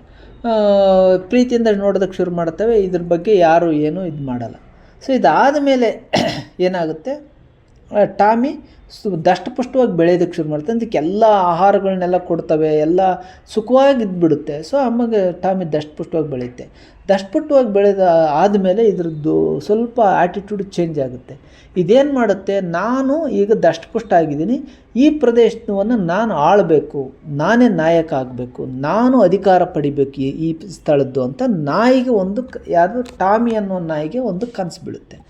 ಸೊ ಇದು ಏನು ಮಾಡುತ್ತೆ, ಹಂಗಾದ್ರೆ ಆಳೋದಂದರೆ ಹೆಂಗಪ್ಪ, ಏನು ಮಾಡೋದು, ಯಾಕಂದರೆ ದೊಡ್ಡ ದೊಡ್ಡ ಪ್ರಾಣಿಗಳಿದ್ದಾವೆ. ಆ ದೊಡ್ಡ ದೊಡ್ಡ ಪ್ರಾಣಿಗಳಿಗೆಲ್ಲ ನಾಯಕಾಗಿ ಆಳೋದಂದ್ರೆ ಅಷ್ಟು ಸುಲಭ ಅಲ್ಲ. ಅವು ನಾನು ಹಿಂಗೆ ಆಳತ್ನೆ ಅಂತ ಗೊತ್ತಾದರೆ ತಿಂದಾಕ್ಬಿಡ್ತವೆ ಅಂತ ಇದು ನಾಯಿ ಏನು ಮಾಡುತ್ತೆ, ಯೋಚನೆ ಮಾಡಿ ನಿಧಾನಕ್ಕೆ ಆ ದೊಡ್ಡ ಪ್ರಾಣಿಗಳೇನಿದ್ರು ಆ ಒಂದು ಪ್ರಾಣಿಯ ಬಗ್ಗೆ ಇನ್ನೊಂದು ಪ್ರಾಣಿ ಹತ್ರ ಹೋಗೋದು, ಆ ಪ್ರಾಣಿ ನಿನ್ನ ಬಗ್ಗೆ ಬೈತಾ ಇದೆ, ಆ ಪ್ರಾಣಿ ನಿನ್ನ ಸೇರಲ್ಲ, ನಿನ್ನ ಬಗ್ಗೆ ದ್ವೇಷ ಇಟ್ಕೊಂಡಿದೆ, ನಿನ್ನ ಕೊಲೆ ಮಾಡೋಕ್ಕೆ ಸಂಚು ಮಾಡುತ್ತಿದೆ ಅಂತ ಇನ್ನೊಂದು ಪ್ರಾಣಿ ಹತ್ರ ಹೋಗಿ ಹೇಳೋದು. ಆ ಪ್ರಾಣಿ ಹತ್ರ ಬಂದು ಇನ್ನೊಂದು ಪ್ರಾಣಿ ಅದು ಆ ಪ್ರಾಣಿ ನಿನ್ನ ಬಗ್ಗೆ ಹಂಗಿದೆ ಹಿಂಗಿದೆ ಅಂದರೆ ನಾವೇನು ಹೇಳ್ತೀವಿ ಇದನ್ನು ಪಿಂಟ್ಲಿ ಇಡೋದಂತ. ಅಂದರೆ ಒಂದು ಪ್ರಾಣಿಯ ಬಗ್ಗೆ ಹೋಗಿ ಇನ್ನೊಂದು ಪ್ರಾಣಿ ಹತ್ರ, ಇನ್ನೊಂದು ಪ್ರಾಣಿ ಹತ್ರ, ಇನ್ನೊಂದು ಪ್ರಾಣಿ ಹತ್ರ, ಹಿಂಗೆ ಎಲ್ಲ ಪ್ರಾಣಿಗಳ ಮಧ್ಯೆ ಅದು ಜಗಳವನ್ನು ಹಚ್ಚಿಸುತ್ತೆ. ಜಗಳವನ್ನು ಹಚ್ಚುತ್ತೆ ಏನಾಗ್ಬಿಡುತ್ತೆ, ಇವೆಲ್ಲವೂ ದೊಡ್ಡ ದೊಡ್ಡ ಪ್ರಾಣಿಗಳು ಅವೇ ಜಗಳ ಆಡ್ಕೊಂಡು ಸಾಯಕ್ಕೆ ಶುರು ಮಾಡಿಬಿಡ್ತಾವೆ. ಅವೇ ಜಗಳ ಆಡೋಕ್ಕೆ ಶುರುವಾದಾಗ ಏನಾಗುತ್ತೆ, ಈ ಟಾಮಿಯ ಬಗೆಗಿನ ಅಟ್ರ್ಯಾಕ್ಷನ್ನು ಅಥವಾ ಇದ್ರ ಬಗೆಗಿನ ಗಮನ ಕಡಿಮೆ ಆಗುತ್ತೆ. ಸೊ ಇದಾದ ಮೇಲೆ ಏನಾಗುತ್ತೆ, ಟಾಮಿ ಏನು ಮಾಡುತ್ತೆ ಅಂತಂದರೆ ಅದು ಅಧಿಕಾರ ಚಲಾಯಿಸೋಕ್ಕೆ ಶುರು ಮಾಡುತ್ತೆ. ಅಂದರೆ ಈಗ ಉದಾಹರಣೆ ಇಲ್ಲಿ ಈ ಕಥೆಯನ್ನು ನೀವು ಸ್ವಲ್ಪ ನಾವು ಇಂಡಿಯಾಕ್ಕೆ ಅಪ್ಲೈ ಮಾಡಿಕೊಳ್ಳೋಣ. ಈ ನಾಯಿ ಕತೆ ಇಲ್ಲೂ ಅಷ್ಟೇ. ಇಲ್ಲಿ ಬ್ರಿಟಿಷರು ಭಾರತಕ್ಕೆ ಬಂದದ್ದು ಕೆಲವು ಜನ, ಆದರೆ ಇಡೀ ಇಂಡಿಯಾದಾದ್ಯಂತ ಏನಾಗಿತ್ತು, ಈ ರಾಜರುಗಳು ಒಬ್ರಿಗೊಬ್ರು ಕಂಡ್ರೆ ಆಗ್ತಿರ್ಲಿಲ್ಲ, ಮತ್ತು ಅವ್ರ ರಾಜರುಗಳು ಇದ್ದರು. ಇವ್ರೇನು ಮಾಡಿದ್ರು ಬ್ರಿಟಿಷರು, ಈ ರಾಜರುಗಳು ಒಬ್ರಿಗೊಬ್ರು ದ್ವೇಷ ಕಾರ್ಕಂತ, ಒಬ್ರಿಗೊಬ್ರು ಹೊಡೆದಾಡ್ಕಂತ, ಒಬ್ರಿಗೊಬ್ರು ಇದ್ರೇ ನಮ್ಮ ಅಸ್ತಿತ್ವ ಇಲ್ಲ, ಇವರೆಲ್ಲರೂ ಒಟ್ಟಾಗ್ಬಿಟ್ರೆ ನಮ್ಮನ್ನು ಹೊಡೆದೋಡಿಸ್ಬಿಡ್ತಾರೆ ಅಂತೇಳಿ ಬ್ರಿಟಿಷರು ಏನು ಮಾಡಿದರು, ಇಲ್ಲಿನ ರಾಜರುಗಳ ಮಧ್ಯೆ ದ್ವೇಷ ತಂದು ಒಡೆದು ಆಳುವ ನೀತಿಯನ್ನು ಮಾಡಿದರು. ಸೊ ಅದರಿಂದಾಗಿ ಇಡೀ ಭಾರತವನ್ನೇ ವಶಪಡಿಸ್ಕೊಳ್ತಾರೆ. ಸೊ ಇಲ್ಲಿ ಟಾಮಿ ಏನು ಮಾಡುತ್ತೆ, ಟಾಮಿ ಇಂಥದ್ದೇ ಸ್ಟ್ರಾಟಜಿ ಮಾಡುತ್ತೆ. ಟಾಮಿ ಕೂಡ ಸೇಮ್ ಇಂಥದ್ದೇ ಸ್ಟ್ರಾಟಜಿ ಮಾಡುತ್ತೆ. ಈ ದೊಡ್ಡ ಪ್ರಾಣಿಗಳ ಮಧ್ಯೆ ಜಗಳ ತಂದಿಟ್ಟು ಅವೇ ಒಡೆದಾಡ್ಕೊಂಡು ಸಾಯೋ ಥರ ಮಾಡ್ಕೊಂಡು ಆ ಪ್ರದೇಶವನ್ನಿದು ಆಳೋದಕ್ಕೆ ಶುರು ಮಾಡುತ್ತೆ. ಸೊ ಇದು ಆಳೋದಕ್ಕೆ ಶುರು ಮಾಡಿದಾಗ ಇದಕ್ಕೆ ಅಧಿಕಾರ ಬರುತ್ತೆ. ಅಧಿಕಾರ ಬಂದಾಗ ಇದ್ರ ಭಾವನೆಗಳು, ಅಂದರೆ ಇದೇನು ಮಾಡುತ್ತೆ, ಸಣ್ಣ ಪ್ರಾಣಿಗಳ ಮೇಲೆಲ್ಲ ಅಧಿಕಾರ ಚಲಿಸೋಕ್ಕೆ ಶುರು ಮಾಡುತ್ತೆ. ನನ್ನ ವಿರುದ್ಧ ಯಾರಾದರೂ ಮಾತಾಡಿದರೆ ಅವ್ರು ನಿಮ್ಮನ್ನು ತಿಂದು ಬಿಡ್ತೀನಿ, ಹಂಗೆ ಹಿಂಗೆ ಅಂತೇಳಿ ಇದೇನು ಮಾಡುತ್ತೆ, ಸಣ್ಣ ಪ್ರಾಣಿಗಳನ್ನ ಮತ್ತು ದೊಡ್ಡ ಪ್ರಾಣಿಗಳನ್ನೆಲ್ಲ ಸೇರಿ ಇವನೇನು ಹೇಳ್ತಾರೆ, ದೇವರು ನಿಮ್ಮನ್ನು ಆಳೋದಕ್ಕೆ ಕಳಿಸಿದ್ದಾನೆ. ದೇವರು ನನ್ನ ಎದಕ್ಕೆ ಕಳಿಸಿದ್ದಾನೆ ಅಂದರೆ ನಿಮ್ಮನ್ನು ಆಳೋದಕ್ಕೆ ಕಳಿಸಿದ್ದಾನೆ, ಹಂಗಾಗಿ ನೀವು ನನ್ನ ಆಳುಗಳು ಅಂತ ಇವನು ಹೇಳ್ತಾನೆ. ಯಾವುದು ಟಾಮಿ ಹಿಂಗೆ ಆಳೋದಕ್ಕೆ ಶುರುವಾಗುತ್ತೆ. ಈಗ ಅಧಿಕಾರ ಹಿಂಗೆ ಶುರುವಾಗುತ್ತೆ. ಸೊ ಹಿಂಗೆ ಶುರುವಾದಾಗ ಏನಾಗುತ್ತೆ, ಭಾಳ ಸುಪ್ಪತ್ತಿಗೆಯಲ್ಲಿದು ಅಂದರೆ ಬೆಳೀತಾ ಹೋಗುತ್ತೆ. ಸೊ ಕೊನೆಗೆ ಟಾಮಿ ಒಂದು ಕ್ಷಣ ಶಾಂತಿ ಅಂದರೆ ಇದೇನು ಮಾಡುತ್ತೆ ಅಂತಂದರೆ, ಕೊನೆಗೆ ಯಾರಾದರೂ ಬಂದರೆ ಯಾಕಂದರೆ ಇದು ಅಧಿಕಾರಕ್ಕೆ ಬಂದುಬಿಡುತ್ತೆ, ಆದರೆ ಅಧಿಕಾರವನ್ನು ಉಳಿಸ್ಕೋಬೇಕು. ಅದಕ್ಕೆ ಇದೇನು ಮಾಡುತ್ತೆ, ಪ್ರತಿ ಒಂದು ದಿನವೂ ನೆಮ್ಮದಿಯಿಂದ ನಿದ್ದೆ ಮಾಡಲ್ಲ. ನಾಳೆ ನನಗಿಂತ ದೊಡ್ಡ ಪ್ರಾಣಿಗಳೆಲ್ಲ ಒಂದಾಗ್ಬಿಟ್ರೆ ನಾನು ಸತ್ತೋಗ್ಬಿಡ್ತೀನಿ, ಅಥವಾ ನನ್ನ ಮೇಲೆ ಅಟ್ಯಾಕ್ ಮಾಡಿಬಿಟ್ರೆ, ಅಥವಾ ಬೇರೆ ಪ್ರಾಣಿ ಬಂತಂದ್ರೆ ನನ್ನ ಅಧಿಕಾರವನ್ನು ಕಿತ್ಕೊಂಡ್ಬಿಟ್ರೆ ಅಂತ ಇದು ಪ್ರತಿ ಕ್ಷಣ, ಅಂದರೆ ಪ್ರತಿ ರಾತ್ರಿ ನಿದ್ದೆನೇ ಮಾಡಲ್ಲ. ಇದು ತನ್ನ ಅಧಿಕಾರ ಹೋದರೆ ಹೆಂಗೆ, ತನ್ನ ಅಧಿಕಾರಕ್ಕೆ ಯಾರು ಕಳಂಕ ಆಗ್ತಾರೆ, ತನಗೆ ಯಾರು ಎದುರಾಗ್ತಾರೆ, ನನ್ನ ಅಧಿಕಾರವನ್ನು ಹೋಗ್ಬಿಟ್ರೆ ನಾನು ಏನಾಗ್ಬಿಡ್ತೀನಿ ಅಂತ ಈ ನಾಯಿ ಯೋಚನೆ ಮಾಡಿ ನಿದ್ದೆಯನ್ನೇ ಬಿಟ್ಟುಬಿಡುತ್ತೆ. ಸೊ ನಿದ್ದೆಯನ್ನು ಬಿಟ್ಟುಬಿಡುತ್ತೆ. ಸೊ ಇದಾದ ಮೇಲೆ ಅದೇನು ಮಾಡುತ್ತೆ, ಒಂಥರ ಅಂದರೆ ಭಯ, ಆತಂಕ, ದುಗುಡ ಇದರೊಳಗೆ ಬಂದುಬಿಡುತ್ತೆ. ಸೊ ಇದು ನದಿಯ ಆಚೆ ಇರುವಂಥ ಪ್ರದೇಶದಲ್ಲಿ ಆರಾಮಾಗಿ ಇತ್ತು. ಸೊ ಅಲ್ಲಿ ಕೂಡ ಇದು ಬಂದಿದ್ದು ಹೆಂಗೆ ಅಂತಂದರೆ, ಅಲ್ಲಿ ಬೇರೆ ನಾಯಿಗಳು ಇದನ್ನು ಬೆನ್ನಡ್ಸ್ಕೊಂಡು ಬಂದುಬಿಡ್ತು. ಅಲ್ಲಿ ಅಂದರೆ ಒಂದು ಅಧಿಕಾರದಿಂದ ತಪ್ಪಿಸ್ಕೊಂಡು ಬಂದು ಇಲ್ಲಿ ತಾನೇ ಒಂದು ಅಧಿಕಾರವನ್ನು ಸ್ಥಾಪನೆ ಮಾಡಿರುತ್ತೆ ಈ ನಾಯಿ. ಸೊ ಈ ಥರದ್ದು ಒಂದು ಏನಾಗುತ್ತೆ, ಇದ್ರ ಒಳಗೆ ಶಾಂತಿ ಅನ್ನೋದು ಕಳೆದೋಗ್ಬಿಡುತ್ತೆ. ಸೊ ಭಯ ಶುರುವಾಗ್ಬಿಡುತ್ತೆ. ಆಮೇಲೆ ಆ ಕಡೆಯಿಂದ ಶತ್ರುಗಳು ಬರ್ಬೋದು, ಈ ಕಡೆಯಿಂದ ಶತ್ರುಗಳು ಬರ್ಬೋದು ಅಂತ ಬರ್ತಾ ಅದು ಅಧಿಕಾರ ಅನುಭವಿಸಿದ್ರು ಕೂಡ, ಆದರೆ ಅದರದ್ದು ಸುಖವನ್ನು ಅನುಭವಿಸಿದ ಹಾಗೆ ಭಯ, ಆತಂಕ, ದುಗುಡದಲ್ಲಿ ಕಳೆಯುತ್ತೆ. ಸೊ ಇದು ಈ ಕಥೆಯ ಒಂದು ಸಾರಾಂಶ. ಅಂದರೆ ಇಲ್ಲಿ ನಾಯಿಯನ್ನು ಇಟ್ಕೊಂಡು, ಟಾಮಿ ಅನ್ನುವಂಥ ನಾಯಿಯನ್ನು ಇಟ್ಕೊಂಡು ಪ್ರೇಮ್ಚಂದ್ ಅವರು ಕತೆ ಏನು ಹೇಳ್ತಿದ್ದಾರೆ ಅಂತಂದರೆ, ಯಾರಿಗೆ ಆದರೆ ಅಧಿಕಾರ ಬಂದರೆ ಅವರು ಏನು ಮಾಡ್ತಾರೆ, ಅವರು ಇನ್ನೊಬ್ಬರನ್ನ ಯಾವಾಗಲೂ ದಮನ ಮಾಡೋದಕ್ಕೆ ಟ್ರೈ ಮಾಡ್ತಾರೆ, ಅಥವಾ ಇನ್ನೊಬ್ಬರಿಗೆ ಯಾರು ಸುಖವಾಗಿರ್ದಂಗೆ ಮಾಡ್ತಾರೆ. ಬಟ್ ಅಧಿಕಾರ ಬಂದರೆ ನೆಮ್ಮದಿಯಿಂದ ಬದುಕೋಕ್ಕಾಗಲ್ಲ ಅನ್ನುವಂಥ ಒಂದು ಅಂಶವನ್ನು ಇಲ್ಲಿ ಪ್ರೇಮ್ಚಂದ್ ಅವರು ಅಧಿಕಾರದ ಚಿಂತೆ ಅನ್ನುವಂಥ ಕಥೆಯಲ್ಲಿ ಇದನ್ನು ಹೇಳ್ತಿದ್ದಾರೆ. ಸೊ ಇನ್ನು ಕೊನೆಯದಾಗಿ 5ನೇ ಕತೆ, ಅದು ಐದನೇ ಕಥೆಯ ಹೆಸರು ಏನು ಅಂತಂದರೆ ಅಮ್ಮ ಅಂತ. ಐದನೇ ಕಥೆ ಹೆಸರು ಅಮ್ಮ. ಈ ಕಥೆಯನ್ನು ಬರೆದವರು ವೈಕಮ್ ಬಶೀರ್ ಅಂತ. ವೈಕಮ್ ಬಶೀರ್. ಸೊ ಯಾರು ಇವರು ವೈಕಮ್ ಬಶೀರು ಅಂತಂದರೆ, ಈಗ ಉದಾಹರಣೆ ನಾವು ಮೊದಲ 2 ಕಥೆ ರಷ್ಯಾದ ಲೇಖಕರು ನೋಡಿದ್ವಿ. ಆಮೇಲೆ ಫ್ರಾಂಚ್ ಕಾಕೋ ಹಂಗೇರಿಯನ್ ಲೇಖಕ. ಪ್ರೇಮಚಂದ್ರ ಯಾರು ಅಂತಂದರೆ ಉತ್ತರ ಭಾರತದವರು. ಅವರು ಯಾವುದು ಉತ್ತರ ಭಾರತದ ಬನಾರಸ್ಸಿಗೆ ಸಂಬಂಧಪಟ್ಟಂಥವ್ರು. ಆದರೆ ಇಲ್ಲಿ ವೈಕಮ್ ಬಶೀರ್ ಯಾರು ಅಂತಂದರೆ ಇವರು ಕೇರಳದವರು. ಕೇರಳ ಅಂದರೆ ನಮ್ಮ ಕರ್ನಾಟಕಕ್ಕೆ ಸಮೀಪ ಇರುವಂಥ ಕೇರಳದವರು ವೈಕಮ್ ಬಶೀರ್ ಅವರು. ಮತ್ತು ಇವರು ಯಾವ ಭಾಷೆಯಲ್ಲಿ ಬರೆದ್ರು ಅಂತಂದರೆ ಮಲಯಾಳಂ ಭಾಷೆಯಲ್ಲಿ ಬರೆದರು. ಸೊ ಇವರ ಪರಿಚಯವನ್ನು ನೋಡೋದಾದರೆ ವೈಕಮ್ ಮೊಹಮ್ಮದ್ ಬಶೀರ್ ಅನ್ನೋದು ಬೈಪೋರ್ ಸುಲ್ತಾನ್ ಅನ್ನುವಂಥದ್ದು ಇವ್ರದ್ದು ಭಾಳ ಪೂರ್ಣ ಹೆಸರು. ವೈಕಮ್ ಮೊಹಮ್ಮದ್ ಬಶೀರ್ ಅನ್ನುವಂಥದ್ದು ಇವ್ರ ಪೂರ್ಣ ಹೆಸರು. ಇವರು ಮಲಯಾಳಿ ಸಾಹಿತ್ಯದಲ್ಲೂ ಬರೆದರೂ ಕೂಡ ಇಡೀ ಇವರ ಕೃತಿಗಳು ಎಲ್ಲ ಭಾಷೆಗಳು ಅನುವಾದ ಆಗಿದೆ. ಹಂಗಾಗಿ ಇವರು ದೇಶದಲ್ಲಿ ಗಮನಾರ್ಹವಾದಂಥ ಒಬ್ಬ ಲೇಖಕರು ಇವರು. ಇವರು ಸಣ್ಣ ಕಥೆಗಳನ್ನು ಬರೆದಿದ್ದಾರೆ, ಕಾದಂಬರಿಗಳನ್ನು ಬರೆದಿದ್ದಾರೆ. ಆಮೇಲೆ ಅವರು ಸಮಾಜದ ಅನೇಕ ಸಮಸ್ಯೆಗಳ ಬಗ್ಗೆ ಕೂಡ ಇವರು ಬರೆದಿದ್ದಾರೆ. ಆಮೇಲೆ ವಿಶೇಷವಾಗಿ ಇವರು ಭಾರತದ ಸ್ವತಂತ್ರ ಚಳುವಳಿಯಲ್ಲಿ ಭಾಗವಹಿಸಿದರು. ಸೊ ಸ್ವತಂತ್ರ ಚಳುವಳಿಯಲ್ಲಿ ಭಾಗವಹಿಸಿದರು, ಗಾಂಧೀಜಿಯವರ ಜೊತೆ ಹೋರಾಟ ಮಾಡಿದರು. ಸೊ ಇಂತಹ ವೈಕಮ್ ಬಶೀರ್ ಅವರು ತಮ್ಮ ಕಥೆಗಳಲ್ಲೂ ಕೂಡ ಸ್ವತಂತ್ರ ಹೋರಾಟ ಮತ್ತು ಹೋರಾಟದ ಕತೆ, ಆಮೇಲೆ ಗಾಂಧಿಯವ್ರ ಜೊತೆ ಇದು ಮಾಡಿದ್ದೆಲ್ಲ ಇವರು ಬರೆದಿದ್ದಾರೆ. ಇವರ ಮುಖ್ಯವಾದ ಕೃತಿ ಯಾವುದು ಅಂತಂದರೆ ಬಾಲ್ಯ ಕಲಾಸಖಿ, ಶಬ್ದಂಗಳ್, ಪಾತುಮ್ಮಯುಡೆ ಆಡು, ನುಪ್ಪುಕ್ಕೊರ ನೆಂತರ್, ಮತಿಲುಕಲ್, ಜನ್ಮದಿನಂ, ಅನರ್ಘ್ಯ ನಿಮಿಷ ಸೇವಂ, ಅನರ್ಘ್ಯ ನಿಮಿಷಂ ಅನ್ನುವಂಥ ಮುಂತಾದ ಕಥಾ ಸಂಕಲನಗಳು, ಕಾದಂಬರಿಗಳು ಸೇರಿದೆ. 1882ರಲ್ಲಿ ಇವರಿಗೆ ಭಾರತ ಸರ್ಕಾರವು ಪದ್ಮಶ್ರೀ ಅನ್ನುವಂಥ ಒಂದು ಪ್ರಶಸ್ತಿಯನ್ನು ಕೊಡುತ್ತೆ. ಇನ್ನು ಕೇರಳ ಸಾಹಿತ್ಯ ಅಕಾಡೆಮಿ ಫೆಲೋಶಿಪ್ ಕೊಡುತ್ತೆ, ಅಕಾಡೆಮಿ ಗೌರವ ಪ್ರಶಸ್ತಿಯನ್ನು ಕೊಡುತ್ತೆ. ಮತ್ತು ಇವರು ಚಲನಚಿತ್ರಕ್ಕೂ ಕೂಡ ಅವರು ಕಥೆಗಳನ್ನು ಬರೆದಿದ್ದಾರೆ. ಹಂಗಾಗಿ ಅತ್ಯುತ್ತಮ ಕಥೆಗಾಗಿ ಕೇರಳ ಚಲನಚಿತ್ರ ಅಕಾಡೆಮಿಯ ಪ್ರಶಸ್ತಿಯನ್ನು ಕೂಡ ಇವರು ಪಡ್ಕೊಂಡಿದ್ದಾರೆ. ಸೊ ಹಿಂಗೆ ವೈಕಮ್ ಬಶೀರ್ ಅನ್ನುವಂಥವರು ಭಾಳ ಮುಖ್ಯವಾಗಿ ಜಾತ್ಯತೀತ ಧಾರ್ಮಿಕ ಸೌಹಾರ್ದವನ್ನು ಒಳಗೊಂಡಂತಹ ಕಥೆಗಳನ್ನು, ಕಾದಂಬರಿಯನ್ನು ಬರೆದಿದ್ದಾರೆ. ಸೊ ಇದು ವೈಕಮ್ ಬಶೀರ್ ಅವರ ಒಂದು ಸಣ್ಣ ಪರಿಚಯ. ಸೊ ಇವ್ರ ಕತೆ ಯಾವುದು ಅಂತಂದರೆ ಅಮ್ಮ ಅಂತ. ಸೊ ಇದು ಏನು ಅಮ್ಮ ಅನ್ನುವಂಥ ಕತೆ ಅಂತಂದರೆ, ಇಲ್ಲಿ ಭಾಳ ಮುಖ್ಯವಾಗಿ ಲೇಖಕರು ತನ್ನ ತಾಯಿಯನ್ನು ನೆನಪಿಸ್ಕೊಳ್ತಾ ಹೋಗುವಂಥ ಒಂದು ಕತೆ. ಇದು ಭಾಳ ದೀರ್ಘವಾಗಿದೆ ಕತೆ.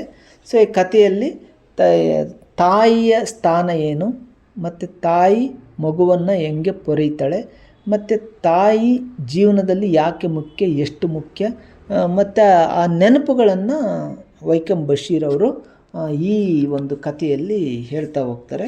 ಇದರಲ್ಲಿ ವಿಶೇಷವಾಗಿ ಅಮ್ಮ ನನಗೆ ಯಾವಾಗಲೂ ನಾನು ಬರೋದನ್ನೇ ಕಾಯ್ತಿರ್ತಾಳೆ ಅನ್ನೋದರಿಂದ ಶುರುವಾಗುತ್ತೆ. ಸೊ ಒಬ್ಬ ಮಗ ತಾಯಿ ಬಗ್ಗೆ ಹೇಳ್ತಾ ತನ್ನ ಕಥೆಯನ್ನು ಕೂಡ ಹೇಳ್ಕೊಂತ ಹೋಗ್ತಾನೆ. ತನ್ನ ತಾಯಿ ಬಗ್ಗೆ ಹೇಳ್ತಾನೆ ತನ್ನ ಕತೆ, ನಾನೇನಾಗಿದ್ದೆ, ಏನು ಮಾಡ್ತಾಯಿದ್ದೆ ಅನ್ನೋದನ್ನು ಹೇಳ್ತಾ ಹೋಗ್ತಾನೆ. ಮತ್ತು ಅಮ್ಮನಿಗೆ ಪತ್ರಗಳನ್ನ ಬರೀತಾನೆ, ಆ ಪತ್ರಗಳಲ್ಲಿ ಏನಿತ್ತು ವಿಷಯ ಅನ್ನೋದನ್ನೆಲ್ಲ ಹೇಳ್ತಾ ಹೋಗ್ತಾನೆ.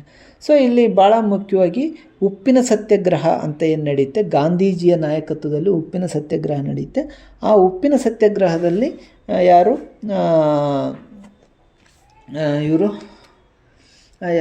ಇಲ್ಲಿ ವೈಕಮ್ ಬಶೀರ್ ಅವರು ವೈಕಮ್ ಅಂತಲೇ ಹೇಳ್ತಾರೆ, ತನ್ನ ಹೆಸರಿನಿಂದನೇ ಈ ಕಥೆಯನ್ನು ಶುರು ಮಾಡಿದ್ದಾರೆ. ಸೊ ಇಲ್ಲಿ ಉಪ್ಪಿನ ಸತ್ಯಾಗ್ರಹದಲ್ಲಿ ವೈಕಮ್ ಅವರು ಗಾಂಧೀಜಿಯ ಜೊತೆ ಪಾಲ್ಗೊಳ್ತಾರೆ. ಗಾಂಧೀಜಿಯ ಜೊತೆ ಪಾಲ್ಗೊಂಡಾಗ ಸ್ವತಂತ್ರ ಹೋರಾಟದಲ್ಲಿ ಅವರ ಅಮ್ಮನಿಗೆ ಒಂದು ಪತ್ರ ಬರೀತಾರೆ. ಏನಂತಂದರೆ, ನಾನು ಗಾಂಧೀಜಿಯವರನ್ನು ಮುಟ್ಟಿದೆ, ಗಾಂಧೀಜಿಯವರನ್ನು ನೋಡಿದೆ, ಗಾಂಧೀಜಿಯವ್ರ ಜೊತೆ ಮಾತಾಡಿದೆ ಅಂತ ಬರೀತಾರೆ. ಅದಾದಮೇಲೂ ಕೂಡ ಅವರು ಮನೆಗೆ ಬಂದಾಗ ಅವ್ರ ಅಮ್ಮನ ಹತ್ರ ಗಾಂಧೀಜಿ ಬಗ್ಗೆ ತುಂಬ ವರ್ಣನೆ ಮಾಡಿ ಹೇಳ್ತಾರೆ. ಅಂದರೆ ನಾನು ಜೀವನದಲ್ಲಿ ಇಂಥದ್ದೊಂದು ಸುಖದ ಸಂದರ್ಭವನ್ನು ನೋಡಿರಲಿಲ್ಲ. ಸೊ ಈ ಥರ ಎಲ್ಲ ಇದು ಮಾಡ್ತಾರೆ. ಸೊ ಆಮೇಲೆ ಅವರ ಅಮ್ಮನಿಗೆ ಕೆಲವೊಂದು ಲೆಟ್ರಲ್ಲೂ ಹೇಳ್ತಾರೆ, ಆಮೇಲೆ ಅವರ ಅಮ್ಮ ಮನಸ್ಸಲ್ಲೂ ಕೂಡ ಅವರು ಹೇಳ್ತಾರೆ. ಸೊ ಇದಾದ ನಂತರ ಸ್ವತಂತ್ರ ಹೋರಾಟದಲ್ಲಿ ಏನೇನು ಆಗ್ತಾ ಇತ್ತು, ಆಮೇಲೆ ಅರೆಬೆತ್ತಲೆ ಫಕೀರನಾಗಿರುವಂಥ ಗಾಂಧಿಯ ಇನ್ಫ್ಲುಯೆನ್ಸ್ ಹೆಂಗಿತ್ತು, ಗಾಂಧಿ ಸ್ವತಂತ್ರ ಹೋರಾಟದಲ್ಲಿ ಏನೇನು ಚಳುವಳಿಗಳು ಮಾಡ್ತಾಯಿದ್ರು, ಏನೇನು ಕೆಲಸಗಳನ್ನು ಮಾಡ್ತಿದ್ರು. ಸೊ ಅವರು ನಡೆ ನುಡಿ ಹೆಂಗಿತ್ತು ಅಂತ ಎಲ್ಲವನ್ನು ಅವರು ಹೇಳ್ತಾ ಹೋಗ್ತಾರೆ. ಗಾಂಧೀಜಿ ಜೊತೆ ಏನೇನು ಮಾಡಿದ್ವಿ, ಜೈಲಲ್ಲಿ ಏನೇನು ಸಂದರ್ಭಗಳಾಯಿತು, ಏನೇನು ಘಟನೆಗಳಾಯಿತು ಅಂತ ಎಲ್ಲ ಹೇಳ್ತಾ ಹೋಗ್ತಾರೆ. ಆಮೇಲೆ ಅವರ ಅಮ್ಮನೂ ಕೂಡ ಗಾಂಧೀಜಿಯವರು ಯಾರು, ಗಾಂಧೀಜಿಯವರು ಹೇಗಿರ್ತಾರೆ, ಗಾಂಧೀಜಿಯವರ ದಿನಚರಿ ಹೆಂಗಿರುತ್ತೆ ಅಂತ ಎಲ್ಲ ಕೇಳ್ತಾ ಹೋಗ್ತಾರೆ. ಸೊ ಈ ಥರ ಇವರು ಆಮೇಲೆ ಇವರು ಹೋರಾಟದಲ್ಲಿ ಭಾಗವಹಿಸ್ತಾರೆ. ಇದೇ ಸಂದರ್ಭದಲ್ಲಿ ಅವ್ರಿಗೆ ಭಗತ್ ಸಿಂಗ್ ಸಿಗ್ತಾರೆ. ಭಗತ್ ಸಿಂಗ್ ಸಿಕ್ಕಾಗ ಅವರೇನು ಭಗತ್ ಸಿಂಗ್, ರಾಜ್ಗುರು, ಸುಖದೇವ್ ಮತ್ತು ಇವರೇನು ಪಂಜಾಬಿನ ಮೂಲ ಇದಿರ್ತಾರಲ್ಲ ಗೂಢಾಚಾರಿಗಳ ಥರ ಹೋರಾಟಗಾರರಿಗೆ. ಸೊ ಇವರು ಈ ಮೂವರ ಬಗ್ಗೆ ಪರಿಚಯ ಆಗೋದು ಮತ್ತು ಅವ್ರಿಗೆ ಗಲ್ಲು ಶಿಕ್ಷೆ ಆಗೋದು, ಆ ಗಲ್ಲು ಶಿಕ್ಷೆ ಆದಾಗ ಅವರು ಎಂಥ ನೋವು ಅನುಭವಿಸ್ತಾರೆ ಅನ್ನೋದನ್ನು ಕೂಡ ಇವರು ಅವ್ರ ಅಮ್ಮನಿಗೆ ಹೇಳ್ತಾ ಹೋಗ್ತಾರೆ. ಸೊ ಇದಾದಮೇಲೆ ಅವರು ಜೈಲಿಗೆ ಹೋಗ್ತಾರೆ. ಜೈಲಿಗೆ ಹೋದಾಗ ಏನೇನು ಕಷ್ಟ ಅನುಭವಿಸ್ತೆ, ಸ್ವತಂತ್ರ ಹೋರಾಟದ ಸಂದರ್ಭದಲ್ಲಿ ಜೈಲಿಗೆ ಹೋದಾಗ ಏನೇನು ಕಷ್ಟಗಳನ್ನ ಅನುಭವಿಸ್ತೆ, ಮತ್ತು ಆ ಕಷ್ಟ ಹೆಂಗಿತ್ತು, ಮತ್ತು ಏನೇನೆಲ್ಲ ಆಯಿತು ಅಂತ ಅವ್ರ ಅಮ್ಮನಿಗೆ ಹೇಳ್ತಾ ಹೋಗ್ತಾರೆ. ಸೊ ಇದೆಲ್ಲ ಆದಮೇಲೆ ಅವರು ಒಂದು ಸಲ ಜೈಲಿಗೆ ಹೋದಾಗ ಅವರಮ್ಮ ಕೊನೆವರೆಗೂ ಕಾಯ್ತಾನೆ ಇದ್ರಂತೆ. ಅಂದರೆ ಪ್ರತಿದಿನ ಕಾಯ್ತಾ ಇದ್ರಂತೆ. ಒಂದು ಸಲ ಜೈಲಿನಿಂದ ಅವರು ಬಿಡುಗಡೆ ಆದಮೇಲೆ ಅವರು ಕೊನೆಗೆ ಅವರು ಮನೆಗೆ ಹೋಗ್ತಾರೆ. ಮನೆಗೆ ಹೋದಾಗ ಅವರಮ್ಮ ಬಿಸಿ ಬಿಸಿ ಅಡುಗೆ ಮಾಡ್ಕೊಂಡು ಕಾಯ್ತಾ ಇರುತ್ತೆ. ಸೊ ಅವ್ನು ಮನೆಗೆ ಹೋಗ್ತಾನೆ. ಅವರಮ್ಮ ಭಾಳ ದಿನ ನಂತರ, ಎಷ್ಟೋ ದಿನ ನಂತರ ಮಗ ಬಂದದ್ದು ತಾಯಿ ನೋಡಿ ತಾಯಿ ಕಣ್ಣಲ್ಲಿ ನೀರು ಬರುತ್ತೆ. ದುಃಖದಿಂದ ಮಗುವನ್ನು ಅಪ್ಕೊಂಡು ಮಗುವನ್ನು ತಲೆ ನೇವರಿಸಿ, ಏನಪ್ಪ ನೀನು ಎಷ್ಟೆಲ್ಲ ಕಷ್ಟಪಟ್ಟೆ, ಏನು ಎತ್ತ ಅಂತ ತಾಯಿ ಮಗುವನ್ನು ಆರೈಕೆ ಮಾಡೋದು, ಸಣ್ಣ ಚಿಕ್ಕ ಮಗುವನ್ನು ಆರೈಕೆ ಮಾಡೋ ಥರ ಇವನನ್ನು ನೋಡ್ತಾರೆ. ಇದಾದಮೇಲೆ ಊಟಕ್ಕಿಟ್ಟು ಎಲ್ಲ ಇದು ಮಾಡ್ತಾರೆ. ಆಗ ಅವನು ಕೇಳ್ತಾನೆ, ಅಲ್ಲಮ್ಮ ನಾನು ಬರ್ತೀನಂತ ಹೆಂಗೆ ಗೊತ್ತಿತ್ತು, ನೀನು ಬಿಸಿ ಅಡುಗೆ ಮಾಡ್ಕೊಂಡು ಕೂತ್ಕೊಂಡಿದೆಯಲ್ಲ, ಕಾಯ್ತಿದೆಯಲ್ಲ ನನಗೆ ಅಂತ ಅವನು ಕೇಳ್ತಾನೆ. ಸೊ ಆಗ ಅಮ್ಮ ಹೇಳ್ತಾಳೆ, ಇಲ್ಲಪ್ಪ ನೀನು ಬರ್ತೀಯ ಅಂತ ನನಗೇನು ಗೊತ್ತಿರಲಿಲ್ಲ, ಆದರೆ ನಾನು ಪ್ರತಿದಿನ ಇವತ್ತು ಬರ್ತೀಯ ಅಂತ ನಾನು ಬಿಸಿ ಬಿಸಿಯಾದ ಅಡುಗೆಯನ್ನು ಮಾಡಿಕೊಂಡು ನಿನಗೋಸ್ಕರ ಕಾಯ್ತಾ ಹಾಗೆ ನಿದ್ದೆ ಮಾಡಿಬಿಡ್ತಿದ್ದೆ. ಎಷ್ಟೋ ಸಲ ನಾನು ಕೂಡ ಊಟ ಮಾಡಿರಲಿಲ್ಲ ಅನ್ನುವಂಥ ಒಂದು ಸತ್ಯವನ್ನು ಅಮ್ಮ ಹೇಳ್ತಾಳೆ. ಸೊ ಇದು ಈ ಕಥೆಯ ಭಾಳ ಮುಖ್ಯವಾದ ಸಾರಾಂಶ. ಅಂದರೆ ಒಬ್ಬ ತಾಯಿ ಸ್ವತಂತ್ರ ಹೋರಾಟಕ್ಕೆ ಹೆಂಗೆ ಬೆಂಬಲಿಸಿದ್ಲು, ಮತ್ತು ಒಬ್ಬ ತಾಯಿ ಮಗನನ್ನು ಕೊನೆಯ ಕ್ಷಣದವರೆಗೂ ಹೆಂಗೆ ಕಾಯ್ತಾ ಇದ್ಲು. ಒಬ್ಬ ತಾಯಿ ಮತ್ತು ಮಗನ ಒಂದು ಪ್ರೀತಿ ಮತ್ತು ತಾಯಿ ಮತ್ತು ಮಗನ ಬಾಂಧವ್ಯವನ್ನು ಈ ಕತೆ ಭಾಳ ಸ್ಪಷ್ಟವಾಗಿ ನಮ್ಮ ಕಣ್ಣೆದುರಿಗೆ ಕಟ್ಟಿಕೊಡುತ್ತೆ. ಅಂದರೆ ತಾಯಿ ನಿರಂತರವಾಗಿ ಯಾವಾಗಲೂ ಕಾಯ್ತಾನೇ ಇರ್ತಾಳೆ ಅನ್ನುವಂತಹ ಒಂದು ಸಾರಾಂಶವನ್ನು ಈ ಕತೆ ವೈಕಂ ಬಶೀರ್ ಅವರ ಈ ಕತೆ ಕೊಡುತ್ತೆ. ಈ ಕಥೆಯ ಅನುಭವ ಲೋಕ ಯಾವುದು ಅಂತಂದರೆ ಇದು ಕೇರಳದಲ್ಲಿ ನಡೆದಂಥ ಘಟನೆಗಳನ್ನ ಈ ಕತೆ ನಮಗೆ ಮನವರಿಕೆ ಮಾಡಿಕೊಡುತ್ತೆ. ಸೊ ಇಷ್ಟು ಈ 5 ಕತೆಗಾರರನ್ನು ನೀವು ಈ ಆಡಿಯೋ ಈಗ ನಾನು ರೆಕಾರ್ಡ್ ಮಾಡ್ತಾ ಇದ್ದಂಗೆ 1 ಗಂಟೆ 12 ನಿಮಿಷವನ್ನು ತೋರಿಸ್ತಿದೆ. ಹೆಚ್ಚು ಕಡಿಮೆ 1.25 ಗಂಟೆ ಇದನ್ನು ನೀವು ಒಂದು ಸಲ ಅಥವಾ ನೀವು ನಾಳೆ ಎಕ್ಸಾಮಿಗೆ ಬರೋದಕ್ಕಿಂತ ಮುಂಚೆ ಒಂದು ಸಲ ಅಥವಾ 2 ಸಲ ಇದನ್ನ ಕೇಳಿದರೆ ನೀವು ಕಥೆಯ ಬಗ್ಗೆ ನೀವು ಕೇಳಿದ ಪ್ರಶ್ನೆಗೆ ಉತ್ತರಿಸ್ಬೋದಾಗಿದೆ. ಸೊ ಒಂದು ಸಲ ನೀವು ಈ ಆಡಿಯೋವನ್ನು ಕೇಳಿ. ಬೆಸ್ಟ್ ಆಫ್ ಲಕ್, ಚೆನ್ನಾಗಿ ಎಕ್ಸಾಮ್ ಮಾಡಿ.